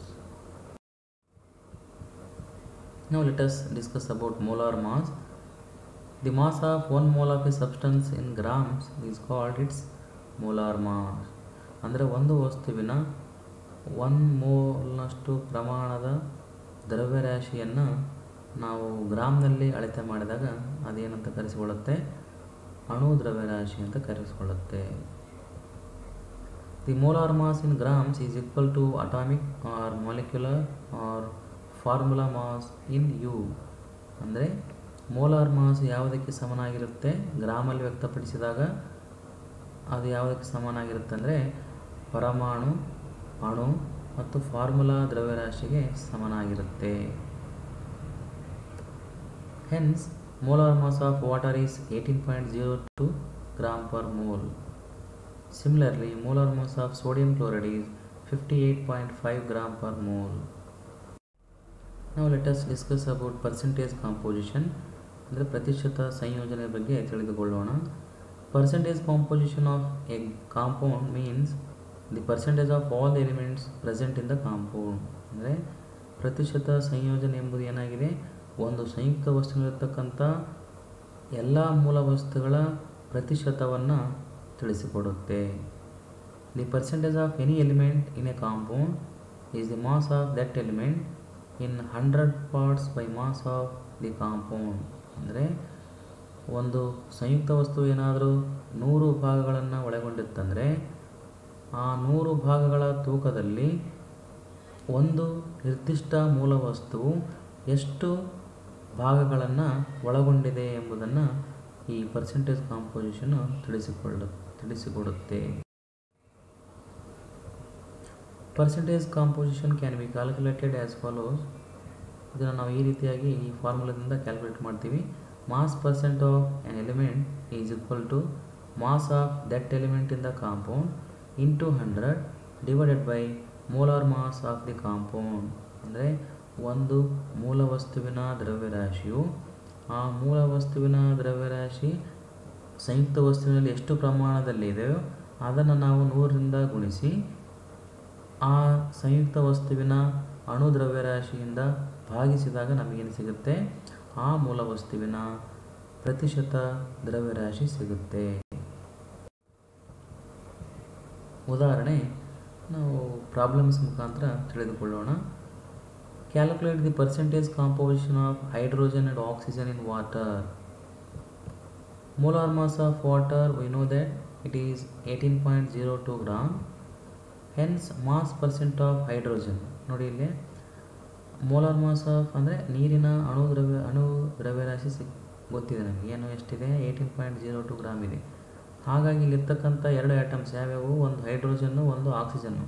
Hydrogen ಪರಮಾಣುಗಳು ಎಷ್ಟಿದ್ದಾವೆ? 2 ಇದ್ದಾವೆ. ಆಕ್ಸಿಜನ್ ಪರಮಾಣು ಎಷ್ಟಿದೆ? 1 ಇದೆ. ಹಾಗಾಗಿ ಹೈಡ್ರೋಜನ್ ಮಾಸ್ ಪರ್ಸೆಂಟೇಜ್ ಕಂಡುಹಿಡಬೇಕಂದ್ರೆ ನಾವೇನು ಮಾಡಬೇಕು? ಆ ಹೈಡ್ರೋಜನ್ ಪರಮಾಣುವಿನ ಪರಮಾಣು ದ್ರವ್ಯರಾಶಿಯನ್ನು ಎರಡರಿಂದ ಗುಣಿಸ್ಬೇಕು, ಯಾಕಂದರೆ ಹೈಡ್ರೋಜನ್ ಆಟಮ್ಸ್ ಎರಡು ಇದ್ದಾವೆ. ಹಾಗಾಗಿ 2 × 1.008 × 100 ಡಿವೈಡೆಡ್ ಬೈ 18.02 ಇದೇನಿದು ನೀರಿನ ಅಣುದ್ರವ್ಯ ರಾಶಿ. ಆವಾಗ ನಮಗೇನು ಸಿಗುತ್ತೆ, ಮಾಸ್ ಪರ್ಸೆಂಟ್ ಆಫ್ ಹೈಡ್ರೋಜನ್ ಸಿಗುತ್ತೆ, ದಟ್ ಈಸ್ 11.18. ಅದೇ ರೀತಿಯಾಗಿ mass percent of oxygen is equal to 16 × 100 divided by 18.02 which is equal to 88.79. Similarly, the percentage of carbon, hydrogen and oxygen in ethanol can be calculated as follows. ನಮಗೆಲ್ಲ ಗೊತ್ತಿದೆ molecular formula of ethanol ಏನಿದೆ, C2H5OH ಇದೆ, ಅದು ರಾಸಾಯನಿಕ ಅಣುಸೂತ್ರ. ಹಾಗಾಗಿ ಎಥನಾಲ್ನ ಅಣು ದ್ರವ್ಯರಾಶಿಯು ಎಷ್ಟಾಗುತ್ತೆ, 2 carbon ಇದ್ದಾವೆ, ಅದನ್ನು ಯಾವುದರಿಂದ ಮಲ್ಟಿಪ್ಲೈ ಮಾಡಬೇಕು, ಕಾರ್ಬನ್ನ ಅಟಾಮಿಕ್ ಮಾಸ್ ಅಂದರೆ ಪರಮಾಣು ದ್ರವ್ಯರಾಶಿಯಿಂದ ಗುಣಿಸಬೇಕು. 2 × 12 ಪ್ಲಸ್ ಟೋಟಲ್ ಹೈಡ್ರೋಜನ್ ಐಟಮ್ಸ್ ಎಷ್ಟಿದ್ದಾವೆ, 6 ಇದ್ದಾವೆ, ಅದನ್ನು ನಾವೇನು ಮಾಡಬೇಕು, ಪರಮಾಣು ದ್ರವ್ಯರಾಶಿಯಿಂದ ಗುಣಿಸಬೇಕು. ಅಂದರೆ 6 × 1.008 ಪ್ಲಸ್ ಆಕ್ಸಿಜನ್ದು ಪರಮಾಣು ದ್ರವ್ಯರಾಶಿ ಎಷ್ಟಿದೆ, 16. ಇವೆಲ್ಲವುಗಳನ್ನು ನಾವು ಕೂಡಿಸಿದಾಗ ನಮಗೇನು ಸಿಗುತ್ತೆ, 46.068 ಗ್ರಾಮ್. ಇದೇನಿದು ಎಥನಾಲ್ನ ಅಣು ದ್ರವ್ಯರಾಶಿ. ನಾವೀಗ ಕಾರ್ಬನ್ನು, ಹೈಡ್ರೋಜನ್ನು ಮತ್ತು ಆಕ್ಸಿಜನ್ಗಳು ಏನು ಕಂಡುಹಿಡಬೇಕು, ಮಾಸ್ ಪರ್ಸೆಂಟ್ ಕಂಡುಹಿಡಬೇಕು. ಫಸ್ಟಿಗೆ mass percent of carbon is equal to atomic mass of carbon ಎಷ್ಟಿದ್ದಾವೆ, 2 ಕಾರ್ಬನ್ ಇದ್ದಾವೆ. ಹಾಗಾಗಿ ಏನಾಗುತ್ತೆ, 12 × 2 that is 24.02 gram into 100 divided by molar mass of ethanol ಅಂದರೆ ಎಥನಾಲ್ನ ಅಣು ದ್ರವ್ಯರಾಶಿಯಿಂದ ಏನು ಮಾಡಬೇಕು, ಭಾಗಿಸ್ಬೇಕು. ಅವಾಗ ನಮಗೇನು ಸಿಗುತ್ತೆ, ಮಾಸ್ ಪರ್ಸೆಂಟ್ ಆಫ್ ಕಾರ್ಬನ್ ಸಿಗುತ್ತೆ, ಅದೆಷ್ಟಿದೆ, 52.14% ಇದೆ. ಅದೇ ರೀತಿಯಾಗಿ mass percent of hydrogen atoms ಎಷ್ಟಿದ್ದಾವೆ, ಇಲ್ಲೇ 6 ಇದ್ದಾವೆ. ಹಾಗಾಗಿ 1.008 ಏನಿದು ಹೈಡ್ರೋಜನ್ನ ಪರಮಾಣು ದ್ರವ್ಯರಾಶಿ, ಇದನ್ನು ನಾವೇನು ಮಾಡಬೇಕು, 6ಇಂದ ಮಲ್ಟಿಪ್ಲೈ ಮಾಡಬೇಕು. ಅವಾಗ ನಮಗೇನು ಸಿಗುತ್ತೆ, 6.048 ಗ್ರಾಮ್ ಇಂಟು 100 ಡಿವೈಡೆಡ್ ಬೈ ಎಥನಾಲ್ನ ಅಣು ದ್ರವ್ಯರಾಶಿ ಎಷ್ಟಿದೆ, 46.068. ಅವಾಗ ನಮಗೇನು ಸಿಗುತ್ತೆ, ಮಾಸ್ ಪರ್ಸೆಂಟ್ ಆಫ್ ಹೈಡ್ರೋಜನ್ ಸಿಗುತ್ತೆ, ಅದೆಷ್ಟಿದೆ, 13.13%. ಅದೇ ರೀತಿಯಾಗಿ ಮಾಸ್ ಪರ್ಸೆಂಟ್ ಆಫ್ ಆಕ್ಸಿಜನ್ ಎಷ್ಟಾಗುತ್ತೆ, ಆಕ್ಸಿಜನ್ ಒಂದೇ ಇದೆ, ಹಾಗಾಗಿ ಅದರ ಪರಮಾಣು ದ್ರವ್ಯರಾಶಿ ಎಷ್ಟಿದೆ, 16 ಇದೆ, ಇಂಟು 100 ಡಿವೈಡೆಡ್ ಬೈ 46.068. ಇದು ನೀರಿನ ಯಾವುದು, ಎಥನಾಲ್ನ ಅಣು ದ್ರವ್ಯರಾಶಿ. ಹಾಗಾಗಿ ನಮಗೇನು ಎಷ್ಟು ಸಿಗುತ್ತೆ, mass percent of oxygen 34.73%. Now let us discuss about stoichiometry. The word stoichiometry is derived from 2 Greek words, stoichion meaning element, metron means measurement. ಅಂದರೆ ಸ್ಟಾಯ್ಕಿಯೋಮೆಟ್ರಿ ಯಾವುದ್ರ ಬಗ್ಗೆ ಅಧ್ಯಯನ ಮಾಡುತ್ತಂದರೆ, ಮೂಲ ವಸ್ತು ಎಷ್ಟು ಪ್ರಮಾಣದಲ್ಲಿ ಇದೆ ಎಂಬುದನ್ನು ತಿಳಿಸಿಕೊಡುತ್ತೆ. ಯಾವುದು stoichiometry? It deals with the calculation of masses or volumes of the reactants and the products involved in a chemical reaction. ನೋಡಿ, ಸ್ಟಾಯ್ಕಿಯೋಮೆಟ್ರಿ ಯಾವುದ್ರ ಬಗ್ಗೆ ಅಧ್ಯಯನ ಮಾಡುತ್ತಂದರೆ, ಒಂದು ರಾಸಾಯನಿಕ ಕ್ರಿಯೆಯಲ್ಲಿ ತೊಡಗಿರ್ತಕ್ಕಂಥ ಕ್ರಿಯಾಕಾರಿಗಳು ಮತ್ತು ಉತ್ಪನ್ನಗಳ ಗಾತ್ರಗಳನ್ನು ಮತ್ತು ದ್ರವ್ಯರಾಶಿಗಳನ್ನು ಏನು ಮಾಡುತ್ತೆ, ಕ್ಯಾಲ್ಕುಲೇಟ್ ಮಾಡುತ್ತೆ.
ನೋಡಿ, ಇಲ್ಲೇ ಕೋಎಫಿಷಿಯಂಟ್ಸ್ ಇದ್ದಾವೆ. CH4 ಹಿಂದ್ಗಡೆ ಏನಿಲ್ಲ ಅಂದರೆ ಏನರ್ಥ, ಒಂದಿದೆ ಅಂತ ಅರ್ಥ. ಆಕ್ಸಿಜನ್ ಹಿಂದ್ಗಡೆ ಎಷ್ಟಿದೆ, 2 ಇದೆ. ಕಾರ್ಬನ್ ಡೈಆಕ್ಸೈಡ್ ಹಿಂದ್ಗಡೆ ಏನಿದೆ, 1 ಇದೆ. ಅದೇ ರೀತಿಯಾಗಿ ವಾಟರ್ ಮಾಲಿಕ್ಯೂಲಿಂದ ಏನಿದೆ 2 ಇದೆ. ಹಾಗಾಗಿ these are called stoichiometric coefficients ಅಂತ ಕರಿತೀವಿ. ಇವು ಏನು ಮಾಡ್ತವೆ ಅಂದರೆ they represent the number of molecules and moles as well taking part in the reaction or formed in the reaction. ಇವೇನು ಹೇಳ್ತವೆ ಅಂದರೆ ಸ್ಟಾಯ್ಕೋಮೆಟ್ರಿಕ್ ಕೋಎಫಿಷಿಯಂಟ್ಸು ಎಷ್ಟು ಸಂಖ್ಯೆಯ ಅಣುಗಳು ಅಥವಾ ಮೋಲ್ಗಳು ಒಂದು ರಾಸಾಯನಿಕ ಕ್ರಿಯೆಯಲ್ಲಿ ಪಾಲ್ಗೊಂಡಿವೆ ಎಂಬುದನ್ನು ಹೇಳ್ತವೆ. ನೋಡಿ, ಈ ಒಂದು ರಾಸಾಯನಿಕ ಕ್ರಿಯೆಯಿಂದ ನಾವೇನು ತಿಳಿಬೋದು ಅಂದರೆ 1 mole of methane reacts with 2 moles of oxygen to give 1 mole of carbon dioxide and 2 moles of water. ನೋಡಿ, ಸ್ಟಾಯ್ಕೋಮೆಟ್ರಿಕ್ ಕೋಎಫಿಷಿಯಂಟ್ಸ್ ಆಧಾರದ ಮೇಲೆ ನಾವೇನು ಹೇಳ್ತೀವಿ, ಮೀಥೇನು 1 mole ಇದೆ, ಆಕ್ಸಿಜನ್ 2 mole ಇದೆ, ಕಾರ್ಬನ್ ಡೈಆಕ್ಸೈಡ್ ಎಷ್ಟಿದೆ 1 mole ಇದೆ, ವಾಟರ್ ಎಷ್ಟಿದೆ 2 mole ಇದೆ. ಅದೇ ರೀತಿಯಾಗಿ ಒಂದು ಮೀಥೇನ್ ಮಾಲಿಕ್ಯೂಲ್ ಅಂದರೆ ಒಂದು ಮೀಥೇನ್ ಅಣು ಏನಾಗುತ್ತೆ, 2 ಆಕ್ಸಿಜನ್ ಅಣುಗಳ ಜೊತೆ ರಿಯಾಕ್ಟ್ ಆಗಿ ಒಂದು ಕಾರ್ಬನ್ ಡೈಆಕ್ಸೈಡ್ ಅಣು ಉತ್ಪತ್ತಿ ಆಗುತ್ತೆ. ಅದರ ಜೊತೆಗೆ 2 ನೀರಿನ ಅಣುಗಳು ಉತ್ಪತ್ತಿ ಆಗ್ತವೆ.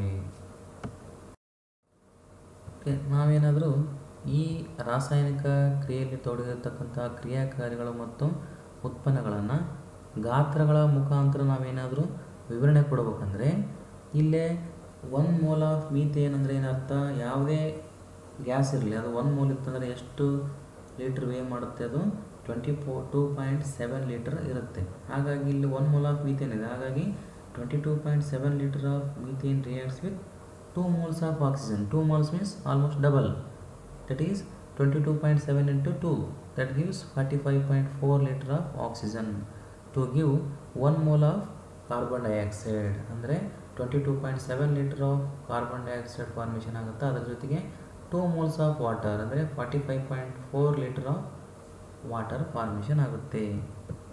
ಅದೇ ರೀತಿಯಾಗಿ ಇನ್ ಟರ್ಮ್ಸ್ ಆಫ್ ಗ್ರಾಮ್ ಹೇಳ್ಬೇಕಂದ್ರೆ 16 gram of methane reacts with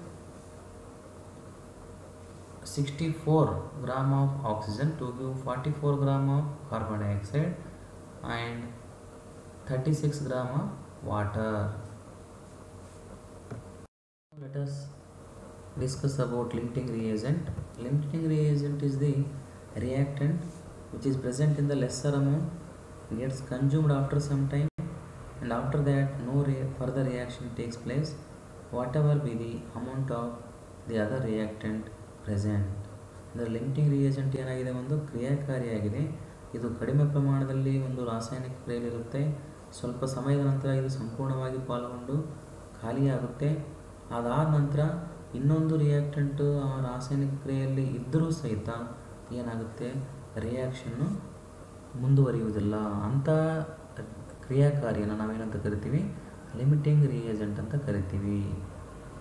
hence the reactant which gets consumed limits the amount of product form and is therefore called limiting reagent. Limiting reagent ಅಂತ ಇದಕ್ಕೆ ಎದಕ್ಕೆ ಕರಿತೀವಿ ಅಂದರೆ ಇದೇನು ಮಾಡುತ್ತೆ, ಉತ್ಪತ್ತಿಯಾಗುವ ಪ್ರಮಾಣವನ್ನು ಏನು ಮಾಡುತ್ತೆ, ಕಂಟ್ರೋಲ್ ಮಾಡುತ್ತೆ, ನಿಯಂತ್ರಿಸುತ್ತೆ. ಹಾಗಾಗಿ ಇದನ್ನೇನಂತ ಕರಿತೀವಿ ನಾವು, ಲಿಮಿಟಿಂಗ್ ರಿಯೇಜೆಂಟ್ ಅಂತ ಕರಿತೀವಿ. Now let us discuss about empirical formula and molecular formula. An empirical formula represents the simplest whole number ratio of various atoms present in a compound. Empirical formula ಅಂದರೆ ಸಂಕ್ಷಿಪ್ತ ಸೂತ್ರ ಅಂತ ಕರಿತೀವಿ. ಇದು ಏನು ಹೇಳುತ್ತಂದರೆ ಒಂದು ಸಂಯುಕ್ತ ವಸ್ತುವಿನಲ್ಲಿರ್ತಕ್ಕಂಥ ಎಲ್ಲ ಪರಮಾಣುಗಳ ಎಷ್ಟು ಸಂಖ್ಯೆಯಲ್ಲಿದ್ದಾವೆ ಅವುಗಳ ಅನುಪಾತವನ್ನು ಸಂಕ್ಷಿಪ್ತವಾಗಿ ವಿವರಣೆ ಕೊಡುತ್ತೆ. ಯಾವುದು, ಎಂಪಿರಿಕಲ್ ಫಾರ್ಮುಲಾ. ಹಾಗಾದರೆ ಮಾಲಿಕ್ಯುಲರ್ ಫಾರ್ಮುಲಾ ಏನು ಹೇಳುತ್ತೆ, molecular formula shows the exact number of different types of atoms present in a molecule of a compound. ಅಂದರೆ ಒಂದು ಸಂಯುಕ್ತ ವಸ್ತುವಿನ ಒಂದು ಅಣುವಿನಲ್ಲಿರ್ತಕ್ಕಂಥ ವಿವಿಧ ರೀತಿಯ ಪರಮಾಣುಗಳ ನಿರ್ದಿಷ್ಟ ಸಂಖ್ಯೆಗಳನ್ನು ತಿಳಿಸಿಕೊಡುತ್ತೆ. ಯಾವುದು, molecular formula.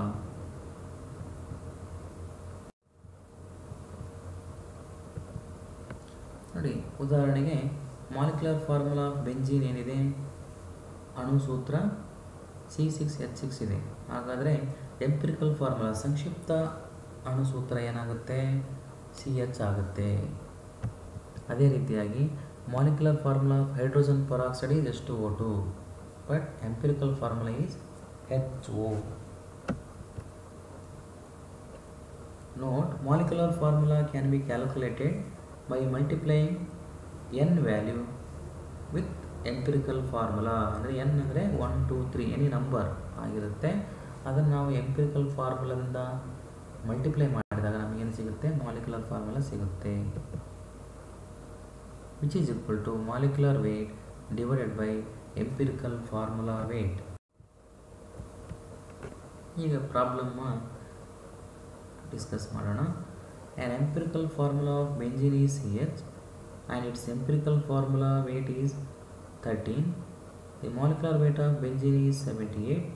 Find the value of N and molecular formula of benzene. ನೋಡಿ, ಇಲ್ಲಿ ನಮಗೇನು ಕೊಟ್ಟಿದ್ದಾರೆ ಅಂದರೆ ಎಂಪಿರಿಕಲ್ ಫಾರ್ಮುಲಾ ಕೊಟ್ಟಿದ್ದಾರೆ ಬೆಂಜೀನ್ದು. ಅದು ಎಷ್ಟಿದೆ, CH ಇದೆ. ಎಂಪಿರಿಕಲ್ ಫಾರ್ಮುಲಾ ವೇಟ್ ಎಷ್ಟಿದೆ, 13 ಇದೆ. ಮಾಲಿಕ್ಯುಲರ್ ವೇಟ್ ಆಫ್ ಬೆಂಜಿನ್ ಎಷ್ಟಿದೆ, 78 ಇದೆ. ನಾವು ಕಂಡುಹಿಡಬೇಕಾಗಿರೋದು ಏನು, ಎನ್ ವ್ಯಾಲ್ಯೂ ಮತ್ತು ಮಾಲಿಕ್ಯುಲರ್ ಫಾರ್ಮುಲಾ ಆಫ್ ಬೆಂಜಿನ್. ನೋಡಿ, the value of n for benzene is equal to molecular weight divided by empirical formula weight. That gives 78 divided by 13 gives 6. That means n value is 6. Molecular formula of benzene ಯಾವ ರೀತಿ calculate ಮಾಡ್ತೀವಿ, molecular formula of benzene is equal to 6 into empirical formula. Empirical formula ಏನಿದೆ, CH ಇದೆ. ಅದನ್ನು 6ಇಂದ multiply ಮಾಡಿದ್ರೆ ನಮಗೇನು ಸಿಗುತ್ತೆ, molecular formula of benzene ಸಿಗುತ್ತೆ. ಅಂದರೆ ಬೆಂಜಿನ್ನ ಅಣುಸೂತ್ರ ಏನು, C6H6, ಬಟ್ ಎಂಪಿರಿಕಲ್ ಫಾರ್ಮುಲಾ ಏನು, CH. ಇನ್ನೊಂದು ಪ್ರಾಬ್ಲಮ್ ಈಗ. ಈ compound contains 4.07% hydrogen, 24.27% carbon and 71.65% chlorine. Its molar mass is 98.96 gram. What are its empirical and molecular formulae? Solution ನೋಡೋಣ ಈಗ. First step is conversion of mass percent into grams. ಅಂದರೆ ಇಲ್ಲಿ mass ಪರ್ಸೆಂಟಲ್ಲಿ ಕೊಟ್ಟಿದ್ರೆ ನಾವೇನು convert ಮಾಡಬೇಕು, ಗ್ರಾಮ್ಸಿಗೆ convert ಮಾಡಬೇಕು. ಅಂದರೆ in the 100 gram sample of the compound, 4.07 gram hydrogen is present, 24.27 gram carbon is present, 71.65 gram chlorine is present. Second step ಅಲ್ಲಿ ಏನು ಮಾಡ್ತೀವಿ ನಾವು, convert into number of moles of each element. ಅವಾಗ ಏನು ಮಾಡ್ಬೇಕು ನಾವು, divide the masses obtained above by respective atomic masses of various elements. ಅಂದರೆ ಮೇಲೆ ಇರ್ತಕ್ಕಂಥ ದ್ರವ್ಯರಾಶಿಗಳನ್ನು ನಾವು ಅವುಗಳ ಪರಮಾಣು ದ್ರವ್ಯರಾಶಿಗಳಿಂದ ನಾವೇನು ಮಾಡಬೇಕು, ಭಾಗಿಸಬೇಕಾಗುತ್ತೆ. ನೋಡಿ, ಮೋಲ್ಸ್ ಆಫ್ ಹೈಡ್ರೋಜನ್ ಕಂಡುಹಿಡಬೇಕಂದ್ರೆ ಅದರದ್ದು ದ್ರವ್ಯರಾಶಿ ಎಷ್ಟಿದೆ, ಸಂಯುಕ್ತ ವಸ್ತುವಿನಲ್ಲಿ 4.07 ಗ್ರಾಮ್ ಇದೆ. ಅದನ್ನು ನಾವು ಯಾವುದರಿಂದ ಮಲ್ಟಿಪ್ಲೈ ಮಾಡಬೇಕು, atomic mass of hydrogen, that is 1.008 gram, which gives 4.04. ಇದು number of moles of hydrogen. Similarly moles of carbon ಕಂಡುಹಿಡಬೇಕಂದ್ರೆ mass of carbon in the compound ಎಷ್ಟಿದೆ, 24.27 ಗ್ರಾಮ್ ಇದೆ. ಅದನ್ನು ಯಾವುದನ್ನು ಡಿವೈಡ್ ಮಾಡಬೇಕು, ಪರಮಾಣು ದ್ರವ್ಯರಾಶಿ ಯಾವುದ್ರದ್ದು, ಕಾರ್ಬನ್ ಎಷ್ಟಿದೆ, 12.01 ಗ್ರಾಮ್. ಅದೇನು ಕೊಡುತ್ತೆ ನಿಮಗೆ, 2.021, which is the number of moles of carbon. Similarly moles of chlorine ಯಾವ ರೀತಿ ಕ್ಯಾಲ್ಕುಲೇಟ್ ಮಾಡ್ತೀವಿ ನಾವು, ಅದರ ಪರ್ಸೆಂಟೇಜ್ ಎಷ್ಟಿದೆ, ಎಷ್ಟು ದ್ರವ್ಯರಾಶಿ ಇದೆ, 71.65 ಗ್ರಾಮ್. ಅದನ್ನು ಅದರ ಪರಮಾಣು ದ್ರವ್ಯರಾಶಿಯಿಂದ ಭಾಗಿಸಬೇಕು. ಅಂದರೆ 35.453, which gives 2.021, which is the number of moles of chlorine. Third step ಏನಿದೆ, divide the mole value obtained above by the smallest number. ಇವುಗಳಲ್ಲಿರ್ತಕ್ಕಂಥ ಸ್ಮಾಲೆಸ್ಟ್ ನಂಬರಿಂದ ನಾವೇನು ಮಾಡಬೇಕು, ಡಿವೈಡ್ ಮಾಡಬೇಕು. ನೋಡಿ, since 2.021 is the smallest value, division by it gives a ratio of 2:1:1 for hydrogen, carbon, chlorine. ನೋಡಿ, ಇಲ್ಲಿ smallest value ಅತಿ ಚಿಕ್ಕ ಸಂಖ್ಯೆ ಯಾವುದಿದೆ, 2.021. ಅದರಿಂದ ನಾವು ಡಿವೈಡ್ ಮಾಡಿದಾಗ ನಮಗೇನು ಸಿಗುತ್ತೆ, 2:1:1. 2 ಯಾವುದ್ರದ್ದು, ಹೈಡ್ರೋಜನ್ದು, 1 ಯಾವುದ್ರದ್ದು, ಕಾರ್ಬನ್ದು, 1 ಕ್ಲೋರಿನ್ದು. ಫೋರ್ತ್ ಸ್ಟೆಪ್ ಏನಿದೆ, Write empirical formula by mentioning the numbers after writing the symbols of respective elements. ನೋಡಿ ಇಲ್ಲೇ ಬಂದಿರತಕ್ಕಂಥ ನಂಬರ್ಸನ್ನ ರೇಷಿಯೋಲಿರ್ತಕ್ಕಂಥ ನಂಬರ್ಸನ್ನ ನಾವೇನು ಮಾಡಬೇಕು, ಆ ರೆಸ್ಪೆಕ್ಟಿವ್ ಎಲಿಮೆಂಟ್ ಮುಂದುಗಡೆ ಬರೀಬೇಕು. ಅಂದರೆ ಕಾರ್ಬನ್ ಎಷ್ಟಿದೆ, 1 ಇದೆ, ಹಾಗಾಗಿ ಸಿ. ಹೈಡ್ರೋಜನ್ ಎಷ್ಟಿದ್ದಾವೆ, 2 ಇದ್ದಾವೆ, H2 ಆಗುತ್ತೆ. ಕ್ಲೋರಿನ್ನು 1 ಇದೆ, ಹಾಗಾಗಿ 1 ಅಂತ ಬರೀಬೇಕು. Determine empirical formula mass. Empirical formula ಮಾಸನ್ನು ಕ್ಯಾಲ್ಕುಲೇಟ್ ಮಾಡಬೇಕು. Add the atomic masses of various atoms present in the empirical formula. Empirical formula ಇರ್ತಕ್ಕಂಥ ಎಲ್ಲ ಪರಮಾಣುಗಳ ಪರಮಾಣು ದ್ರವ್ಯರಾಶಿಗಳನ್ನು ಏನು ಮಾಡಬೇಕು, ನಾವು ಸೇರಿಸ್ಬೇಕು. ಅವಾಗ ಏನು ಸಿಗುತ್ತೆ, ಎಂಪಿರಿಕಲ್ ಫಾರ್ಮುಲಾ ಏನಿದೆ, CH2Cl ಇದೆ. ಸಿ ಅಂದರೆ ಕಾರ್ಬನ್ ಒಂದೇ ಇದೆ, ಹಾಗಾಗಿ 12.01. ಹೈಡ್ರೋಜನ್ 2 ಇದ್ದಾವೆ, 2ನ್ನು ಅಟಾಮಿಕ್ ಮಾಸಿಂದ ಗುಣಿಸ್ಬೇಕು. ಅಂದರೆ atomic mass of hydrogen 1.008 into 2 plus chlorine 1 ಇದೆ, 35.453. ಅದೇನದು atomic mass of chlorine, which gives 49.48 gram. ಇದೇನಿದೆ empirical formula mass of CH2Cl. Next ಏನು ಮಾಡ್ಬೇಕು ನಾವು, divide molar mass by empirical formula mass. Molar mass ಎಷ್ಟಿದೆ, 98.96 ಗ್ರಾಮ್ ಇದೆ, ಪ್ರಾಬ್ಲಮಲ್ಲಿ ಕೊಟ್ಟಿದ್ದಾರೆ. ಅದನ್ನು ನಾವು ಯಾವುದರಿಂದ ಡಿವೈಡ್ ಮಾಡಬೇಕು, ಎಂಪಿರಿಕಲ್ ಫಾರ್ಮುಲಾ ಮಾಸ್. ಈಗ ತಾನೇ ಬಂದಿರತಕ್ಕಂಥ ವ್ಯಾಲ್ಯೂ ಎಷ್ಟಿದೆ, 49.48. ಅದೇನು ಕೊಡುತ್ತೆ, 2 ಕೊಡುತ್ತೆ. 2 is the value of small N. ಈಗೇನು ನಾವು ಬರೀಬೇಕು, ಮಾಲಿಕ್ಯುಲರ್ ಫಾರ್ಮುಲಾ ಅಂದರೆ ಅಣು ಸೂತ್ರವನ್ನು ಬರೀಬೇಕು. ಅದನ್ನು ಯಾವ ರೀತಿಯಾಗಿ ಬರೀಬೇಕು, ಎಂಪಿರಿಕಲ್ ಫಾರ್ಮುಲಾವನ್ನು ಎನ್ ವ್ಯಾಲ್ಯೂಯಿಂದ ಮಲ್ಟಿಪ್ಲೈ ಮಾಡಿ ಇದಾಗ ನಮಗೇನು ಸಿಗುತ್ತೆ, ಮಾಲಿಕ್ಯುಲರ್ ಫಾರ್ಮುಲಾ ಸಿಗುತ್ತೆ. ನೋಡಿ, ಎಂಪಿರಿಕಲ್ ಫಾರ್ಮುಲಾ ಏನಿದೆ, CH2Cl, ಎನ್ ವ್ಯಾಲ್ಯೂ 2 ಇದೆ, ಹಾಗಾಗಿ ಪ್ರತಿಯೊಂದನ್ನು ನಾವು 2ರಿಂದ ಮಲ್ಟಿಪ್ಲೈ ಮಾಡಿದಾಗ ಸಿ ಇದ್ದಿದ್ದು C2 ಆಗುತ್ತೆ, H2 ಇದ್ದಿದ್ದು H4 ಆಗುತ್ತೆ, Cl ಇದ್ದಿದ್ದು Cl2 ಆಗುತ್ತೆ. ಇದೇನದು molecular formula of a given compound, that is C2H4Cl2. ನೋಡಿ, ಈಗ ನಾವು ಸಾಂದ್ರತೆಯನ್ನು ಅಂದರೆ ಒಂದು ದ್ರಾವಣದ ಸಾಂದ್ರತೆಯನ್ನು ಯಾವ ರೀತಿಯಾಗಿ ನಾವು ವ್ಯಕ್ತಪಡಿಸ್ತೀವಿ ಎಂಬುದನ್ನು ತಿಳಿದುಕೊಳ್ಳೋಣ. ಅದನ್ನು ಒಂದು 4 ರೀತಿಯಲ್ಲಿ ವ್ಯಕ್ತಪಡಿಸ್ತೀವಿ. ಮೊದಲನೆಯದು mass percent or weight percent, ಎರಡನೆಯದು ಮೋಲ್ ಫ್ರ್ಯಾಕ್ಷನ್, ಮೂರನೆಯದು ಮೊಲಾರಿಟಿ, ನಾಲ್ಕನೆಯದು ಮೊಲಾಲಿಟಿ. ನಾವು let's discuss about mass percent. Mass percent ಅಂದರೆ ಏನಂತ ತಿಳಿದುಕೊಳ್ಳೋಣ.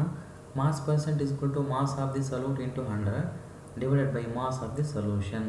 ಅಂದರೆ ದ್ರಾವ್ಯದ ದ್ರವ್ಯರಾಶಿ ಇಂಟು 100 ಡಿವೈಡೆಡ್ ಬೈ ದ್ರಾವಣದ ದ್ರವ್ಯರಾಶಿ. ಒಂದು ಪ್ರಾಬ್ಲಮ್ ತೆಗೆದುಕೊಳ್ಳೋಣ. ಈಗ a solution is prepared by adding 2 gram of a substance A to 18 gram of water. Calculate the mass percent of the solute. ನೋಡಿ, ಇಲ್ಲಿ ನಾವೇನು ಮಾಡ್ತೀವಿ, ದ್ರಾವಣವನ್ನು ತಯಾರು ಮಾಡ್ತೀವಿ. ಏನನ್ನು ಆ್ಯಡ್ ಮಾಡಿ 2 ಗ್ರಾಮ್ ವಸ್ತುವನ್ನು, ಎ ಎಂಬ ವಸ್ತುವನ್ನು 18 ಗ್ರಾಮ್ ನೀರಿಗೆ ಹಾಕಿದಾಗ ನಮಗೇನು ಸಿಗುತ್ತೆ, ಒಂದು ದ್ರಾವಣ ಸಿಗುತ್ತೆ. ಆ ದ್ರಾವಣದಲ್ಲಿರ್ತಕ್ಕಂಥ ದ್ರಾವ್ಯದ ಮಾಸ್ ಪರ್ಸೆಂಟನ್ನು ಕಂಡುಹಿಡಿಬೇಕು. Solution mass percent of A is equal to mass of A into 100 divide by mass of solution. Mass of A ಎಷ್ಟಿದೆ, 2 ಗ್ರಾಮ್ ಇದೆ, into 100 divide by mass of solution ಅಂದರೆ ವಾಟರ್ದು ವೆಯ್ಟು, ಮಾಸು ಮತ್ತು ವಸ್ತುವಿನ ದ್ರವ್ಯರಾಶಿಯನ್ನು ನಾವೇನು ಮಾಡಬೇಕು, ಕೂಡಿಸ್ಬೇಕು. 18 gram of water, 2 gram of substance A ಇದೆ, ಹಾಗಾಗಿ 200 ಗ್ರಾಮ್ ಡಿವೈಡ್ ಬೈ 20 ಗ್ರಾಮ್ ಆಗುತ್ತೆ.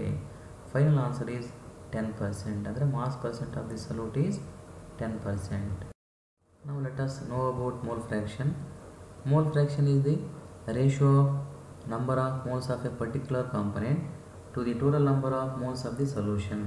Mole fraction ಎಂಬುದು ಯಾವುಗಳ ಅನುಪಾತ ಆಗಿದೆ,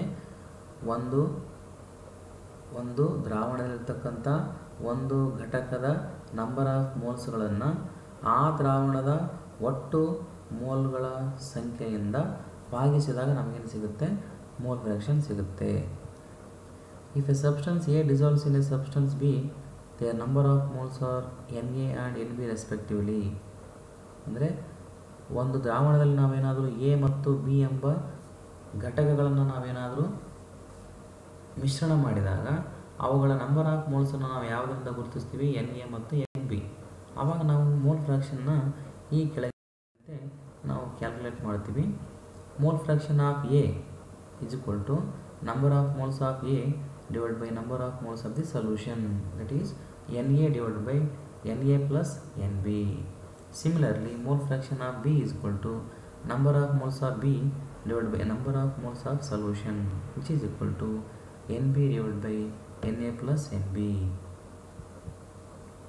ನೋಟ್, ಗಮನದಲ್ಲಿ ಇಡಬೇಕಾದಂಥ ಅಂಶ ಏನಂದರೆ always x1 that is mole fraction of A plus mole fraction of B that is x2 always equal to 1, or x1 divided by x2 is equal to n1 divided by n2. Now let us know about molarity, which is denoted by capital M. ಮೊಲಾರಿಟಿಯನ್ನು capital M ಇಂದ ನಾವೇನು ಮಾಡ್ತೀವಿ, ಗುರುತಿಸ್ತೀವಿ.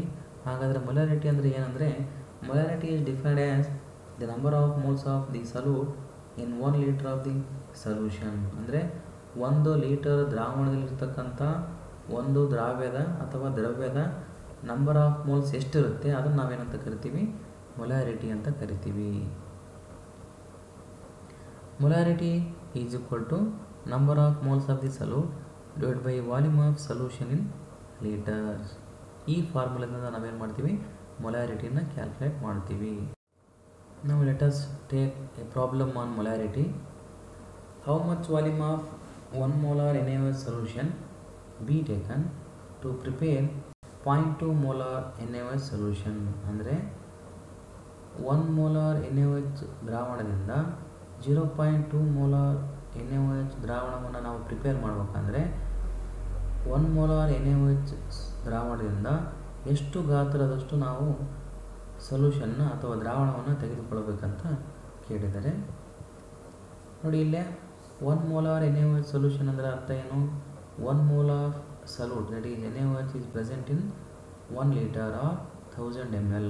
ಹಾಗಾದರೆ 0.2 mole of NaOH is present in cross multiplication ಮಾಡಬೇಕು. ಆವಾಗ ನಮಗೇನು ಸಿಗುತ್ತೆ, 1000 ml into 0.2 mole divided by 1 mole which is equal to 200 ml.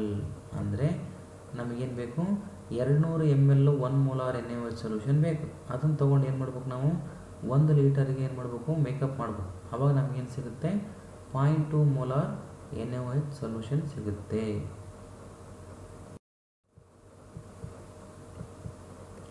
General formula to calculate molarity is M1V1 is equal to M2V2. M ಅಂದರೆ molarity, V ಅಂದರೆ volume of the solution. ನೋಡಿ ಈ ಪ್ರಾಬ್ಲಮ್ನ ಈ ರೀತಿಯಾಗಿಯೂ ನಾವೇನು ಮಾಡ್ಬೋದು, ಸಾಲ್ವ್ ಮಾಡ್ಬೋದು. M1 ಎಷ್ಟಿದೆ, 0.2 ಇದೆ. V1 ಎಷ್ಟಿದೆ, 1000 ml ಇದೆ. M2 ಎಷ್ಟು, 1 molar ಇದೆ. V2 ಕ್ಯಾಲ್ಕುಲೇಟ್ ಮಾಡ್ಬೇಕು ನಾವು. ನೋಡಿ substituting the values in the formula, ಅವಾಗ ನಮಗೇನು ಸಿಗುತ್ತೆ, 0.2 molar into 1000 ml is equal to 1 molar into V2. V2 is equal to 0.2 molar into 1000 ml divided by 1 molar which gives 200 ml. ಅಂದರೆ 1 molar NaOH solution ನಾವು ಎಷ್ಟು ಹೋಗಬೇಕು, 200 ml NaOH solution ತೊಗೊಂಡು ಅದನ್ನು 1 ಲೀಟ್ರಿಗೆ ಮೇಕಪ್ ಮಾಡಿದ್ರೆ ನಮಗೆ ಎಷ್ಟು ಸಿಗುತ್ತೆ, 0.2 molar NaOH ಸೊಲ್ಯೂಷನ್ ಸಿಗುತ್ತೆ. ಇನ್ನೊಂದು ಪ್ರಾಬ್ಲಮ್ ಮೊಲಾರಿಟಿ ಮೇಲೆ. Calculate the molarity of NaOH in the solution prepared by dissolving its 4 grams in enough water to form 250 ml of the solution. ಅಂದರೆ ನಾವೇನು ಮಾಡಬೇಕು, ಸೋಡಿಯಂ ಹೈಡ್ರಾಕ್ಸೈಡ್ನ ಮೊಲಾರಿಟಿ ಕಂಡುಹಿಡಬೇಕು. ಅದನ್ನು ಯಾವ ರೀತಿಯಾಗಿ ಪ್ರಿಪೇರ್ ಮಾಡಬೇಕು, ನಾವು 4 grams ಆಫ್ NaOHನ್ನು ನೀರಲ್ಲಿ ಕರಗಿಸಿ 250 mlಗೆ ನಾವೇನು ಮಾಡಬೇಕು, ಮೇಕಪ್ ಮಾಡಬೇಕು. ಅದರದ್ದು ಮೊಲಾರಿಟಿ ಎಷ್ಟಿರುತ್ತೆ ಅಂತ ಕೇಳಿದ್ದಾರೆ. ಮೊಲಾರಿಟಿ ಫಾರ್ಮುಲಾ ಏನಿದೆ, number of moles of the solute divide by volume of solution in litre ಇದೆ. ಹಾಗಾಗಿ ಇಲ್ಲಿ number of moles of NaOH ಕಂಡುಹಿಡಬೇಕು. Mass of NaOH divide by molar mass of NaOH. Mass ಎಷ್ಟಿದೆ, 4 grams ನಾವು dissolve ಮಾಡ್ತಿದ್ವಿ ಅಂದರೆ mass of NaOH is 4 grams divide by molar mass of NaOH ಅಂದರೆ ಸೋಡಿಯಮ್ದ atomic mass, oxygen atomic mass, hydrogen atomic mass ಎಲ್ಲ ಸೇರಿಸಿದ ನಮಗೆ ಏನಾಗುತ್ತೆ, 40 grams ಆಗುತ್ತೆ NaOHದ molar mass which is equal to 0.1 mole. Molarity ಅಂದರೆ ಏನರ್ಥ, number of moles of NaOH divided by volume of solution in litre. Number of moles ಎಷ್ಟಿದೆ, 0.1 mole ಇದೆ. ವಾಲ್ಯೂಮ್ ಆಫ್ ಸೊಲ್ಯೂಷನ್ ಲೀಟರ್ ಎಷ್ಟಿದೆ, 0.25 ಲೀಟರ್. ಅಂದರೆ 250 ml ನಾವೇನು ಮಾಡಬೇಕು, ಲೀಟ್ರಿಗೆ ಕನ್ವರ್ಟ್ ಮಾಡಬೇಕು. ಅಂದರೆ ಡಿವೈಡ್ ಬೈ 1000, ಆವಾಗಿನ ನಮಗೇನು ಸಿಗುತ್ತೆ, 0.25 ಲೀಟರ್. ಆವಾಗ ನಮಗೆ ಆನ್ಸರ್ ಏನು ಸಿಗುತ್ತೆ, ಫೈನಲ್ ಆಗಿ 0.4 ಮೋಲಾರ್ ಇರುತ್ತೆ. Note, the molarity of a solution depends upon temperature because volume of a solution is temperature dependent. ನೋಡಿ, ಮೊಲಾರಿಟಿ ಡೆಫಿನೇಷನ್ ಏನಿದೆ ಕೆಳಗಡೆ ಅಂದರೆ ಡಿನಾಮಿನೇಟರ್ ಏನಿದೆ volume of solution in litre ಇದೆ. ಹಾಗಾಗಿ ಇಲ್ಲಿ ವಾಲ್ಯೂಮ್ ಟರ್ಮ್ ಬರೋದ್ರಿಂದ ಮೊಲಾರಿಟಿ ಏನಾಗುತ್ತೆ, ವಾಲ್ಯೂಮಿಗೆ ಇನ್ವರ್ಸ್ಲಿ ಪ್ರಪೋರ್ಷನಲ್ ಇದೆ. ಹಾಗಾಗಿ ವಾಲ್ಯೂಮು ಟೆಂಪ್ರೇಚರ್ಗೆ ಸಂಬಂಧ ಹೊಂದಿದೆ. ಅಂದರೆ ಟೆಂಪ್ರೇಚರ್ ಹೆಚ್ಚು ಕಡಿಮೆ ಮಾಡಿದಂಗೆ ಏನಾಗುತ್ತೆ, ವಾಲ್ಯೂಮ್ ಹೆಚ್ಚು ಕಡಿಮೆ ಆಗುತ್ತೆ. ಹಾಗಾಗಿ ಮೊಲಾರಿಟಿನೂ ಏನಾಗುತ್ತೆ, ಟೆಂಪ್ರೇಚರ್ ವೇರಿಯೇಷನ್ ಆದಂಗೆಲ್ಲ ಮೊಲಾರಿಟಿ ವ್ಯತ್ಯಾಸ ಹೊಂದುತ್ತಾ ಹೋಗುತ್ತೆ. ಹಾಗಾಗಿ ಮೊಲಾರಿಟಿ ಈಸ್ ಟೆಂಪರೇಚರ್ ಡಿಪೆಂಡೆಂಟ್. ನಾವು let us discuss about molarity. Molarity ಅಂದರೆ ಏನೆಂಬುದನ್ನು ತಿಳ್ಕೊಳ್ಳೋಣ.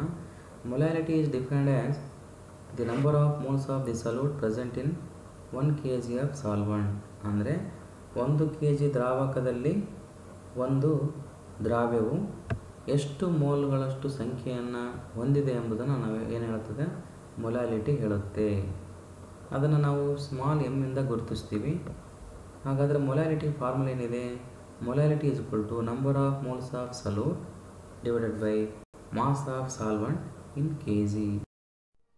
Now let us take problem on molarity. The density of 3 molar solution of NaCl is 1.25 gram per liter. Calculate the molarity of the solution. ನೋಡಿ, here given is molarity ಎಷ್ಟಿದೆ, 3 mol per liter ಇದೆ. ನಾವು ಕಂಡುಹಿಡಬೇಕಾಗಿರೋದೇನು, molarity. ಹೌದಾ? Mass of NaCl in 1 litre solution ಎಷ್ಟಾಗುತ್ತೆ, mass of NaCl ಎಷ್ಟಿದೆ, 58.5 ಇದೆ. But ಇಲ್ಲಿ ಮೊಲಾರಿಟಿ ಎಷ್ಟಿದೆ, 3 ಇದೆ. ಹಾಗಾಗಿ ಅದರಿಂದ ಮಲ್ಟಿಪ್ಲೈ ಮಾಡಿದಾಗ ನಮಗೇನು ಸಿಗುತ್ತೆ, mass of NaCl in 1 litre solution that gives 175.5 gram. But mass of 1 litre solution ಎಷ್ಟಿದೆ, mass is equal to volume into density. Volume ಎಷ್ಟಿದೆ, 1 ಲೀಟರ್ ಇದೆ. 1 ಲೀಟರ್ ಅಂದರೆ ಅರ್ಥ ಏನು, 1000 ml into density is 1.25 gram per litre which is equal to 1250 gram. This is the mass of 1 liter solution. Then mass of water in the solution is the mass of 1 liter solution minus the mass of NaCl. That gives 1074.5 gram. ಕೊನೆಯದಾಗಿ ಮೊಲಾರಿಟಿಯನ್ನು ಕಂಡುಹಿಡಿಯೋಣ. Molarity formula ಏನಿದೆ, molarity is equal to number of moles of the solute divide by mass of the solvent in kg. ನೋಡಿ, number of moles of the solute ಎಷ್ಟಿದೆ, 3 mole ಇದೆ. Mass of solvent in kg ಎಷ್ಟಿದೆ, 1.0745 kg. 3 ಮೋಲ್ನ 1.0745 kg ಇಂದ divide ಮಾಡಿದಾಗ ನಮಗೇನು ಬರುತ್ತೆ, 2.79 molal ಬರುತ್ತೆ. This is the final answer for this problem. Note, the molarity of a solution does not change with temperature since mass remains unaffected with temperature. ನೋಡಿ, molarity ನಾವು already ತಿಳ್ಕೊಂಡಿದ್ದೀವಿ. Molarity is dependent of temperature. ಯಾಕಂದರೆ ಅಲ್ಲೇ volume term ಇದೆ ಡಿನಾಮಿನೇಟ್ರಲ್ಲಿ. But ಇಲ್ಲೇ ಮೊಲಾರಿಟಿಯಲ್ಲಿ ಏನಿದೆ, mass ಇದೆ. ಹೌದಾ? ಹಾಗಾಗಿ mass even though if you increase or decrease the temperature, mass remains constant. ಹಾಗಾಗಿ ಮೊಲಾರಿಟಿ ಎಕ್ಸ್ಪ್ರೆಷನಲ್ಲಿ ಮಾಸ್ ಇರೋದ್ರಿಂದ ಮಾಸ್ ಏನಾಗಿದೆ, independent of temperature. So molarity is also independent of temperature. Thank you.